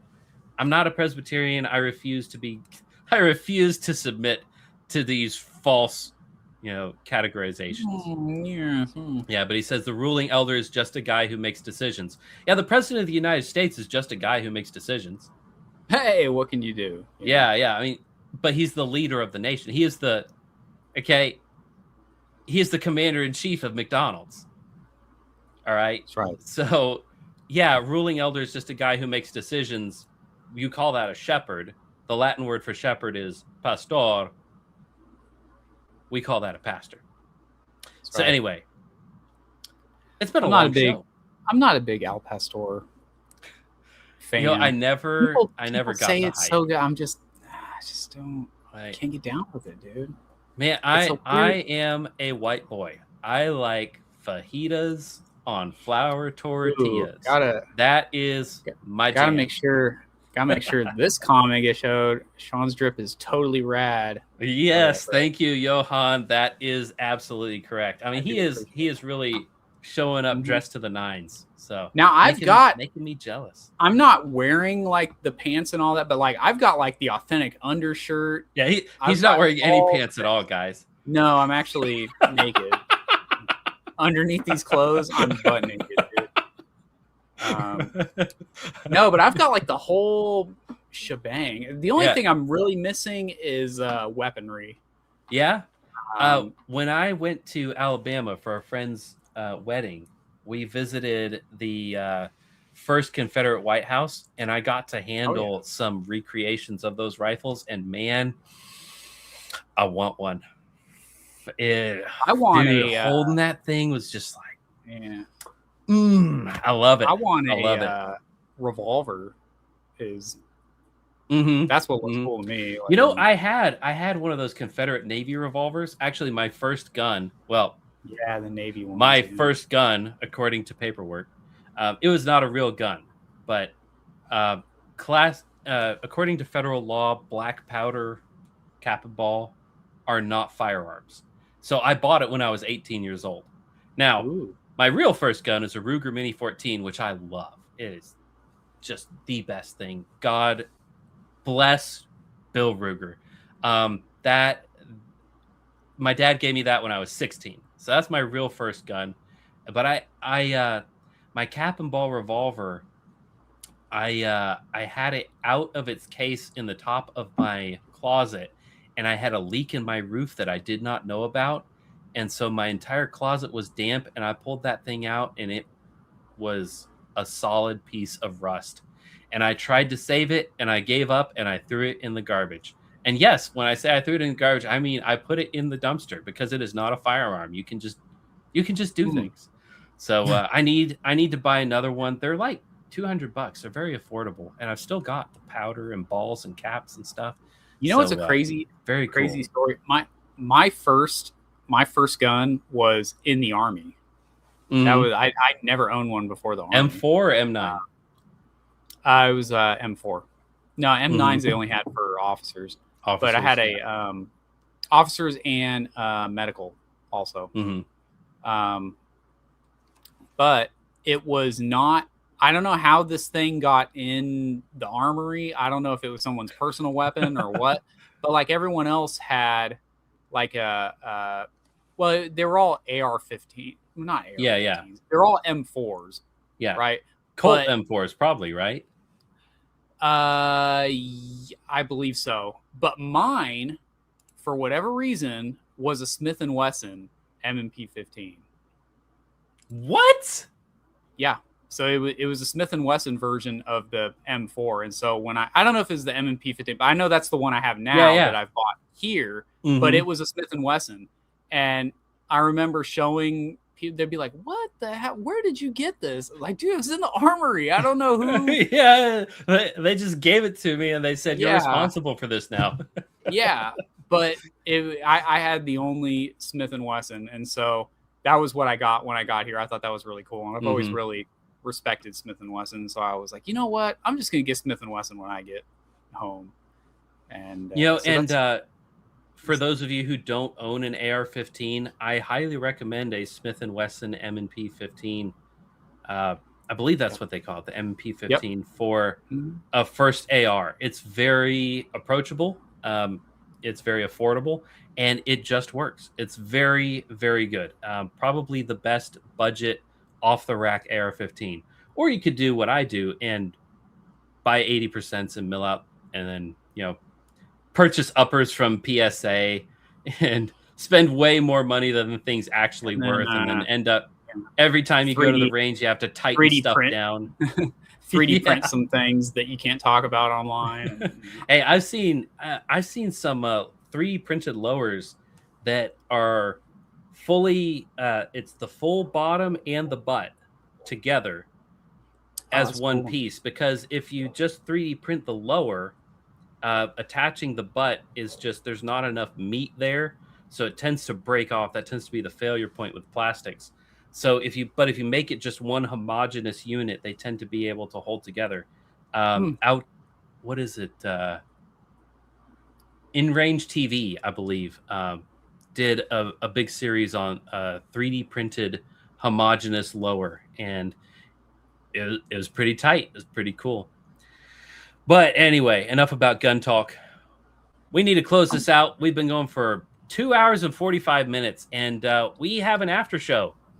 I mean, I don't work tomorrow. I'm off tomorrow, so I can stay up as late as we want. But for those of you who are our father supporters, we appreciate the support. If you would like to support the show, there's a link in the description, buymeacoffee.com/stroke-for-future-generations. Follow the link. Shove some shekels our way if you are so inclined. If you have the spare cash, if you are hurting for money, don't do it. Use that money to feed your starving kids. All right. But thank you so much for watching. Share this with your friends. Share this with your grandpa. Make him proud. Make him proud that you have not forgotten to rep your heritage. I pulled out my my CSA pin for this show because I mean the flags weren't enough. We've got to, as Dabney said, you have no cause to be ashamed of your Confederate dead. See that they have no reason to be ashamed of you. All right. We lost the war, but we are on the right side of history because ever losing, never lost. The truth will win. And we will win because we are on the side of Christ. Gott mit uns. And with that said, fellas, go to bed because tomorrow is a day that most of you will have to work. And all of you have good works that God has provided for you to do. So get some rest. Be good. Love your brother. Don't give up the faith. And don't allow school marms to shame you into being afraid of speaking the truth. So good night and farewell.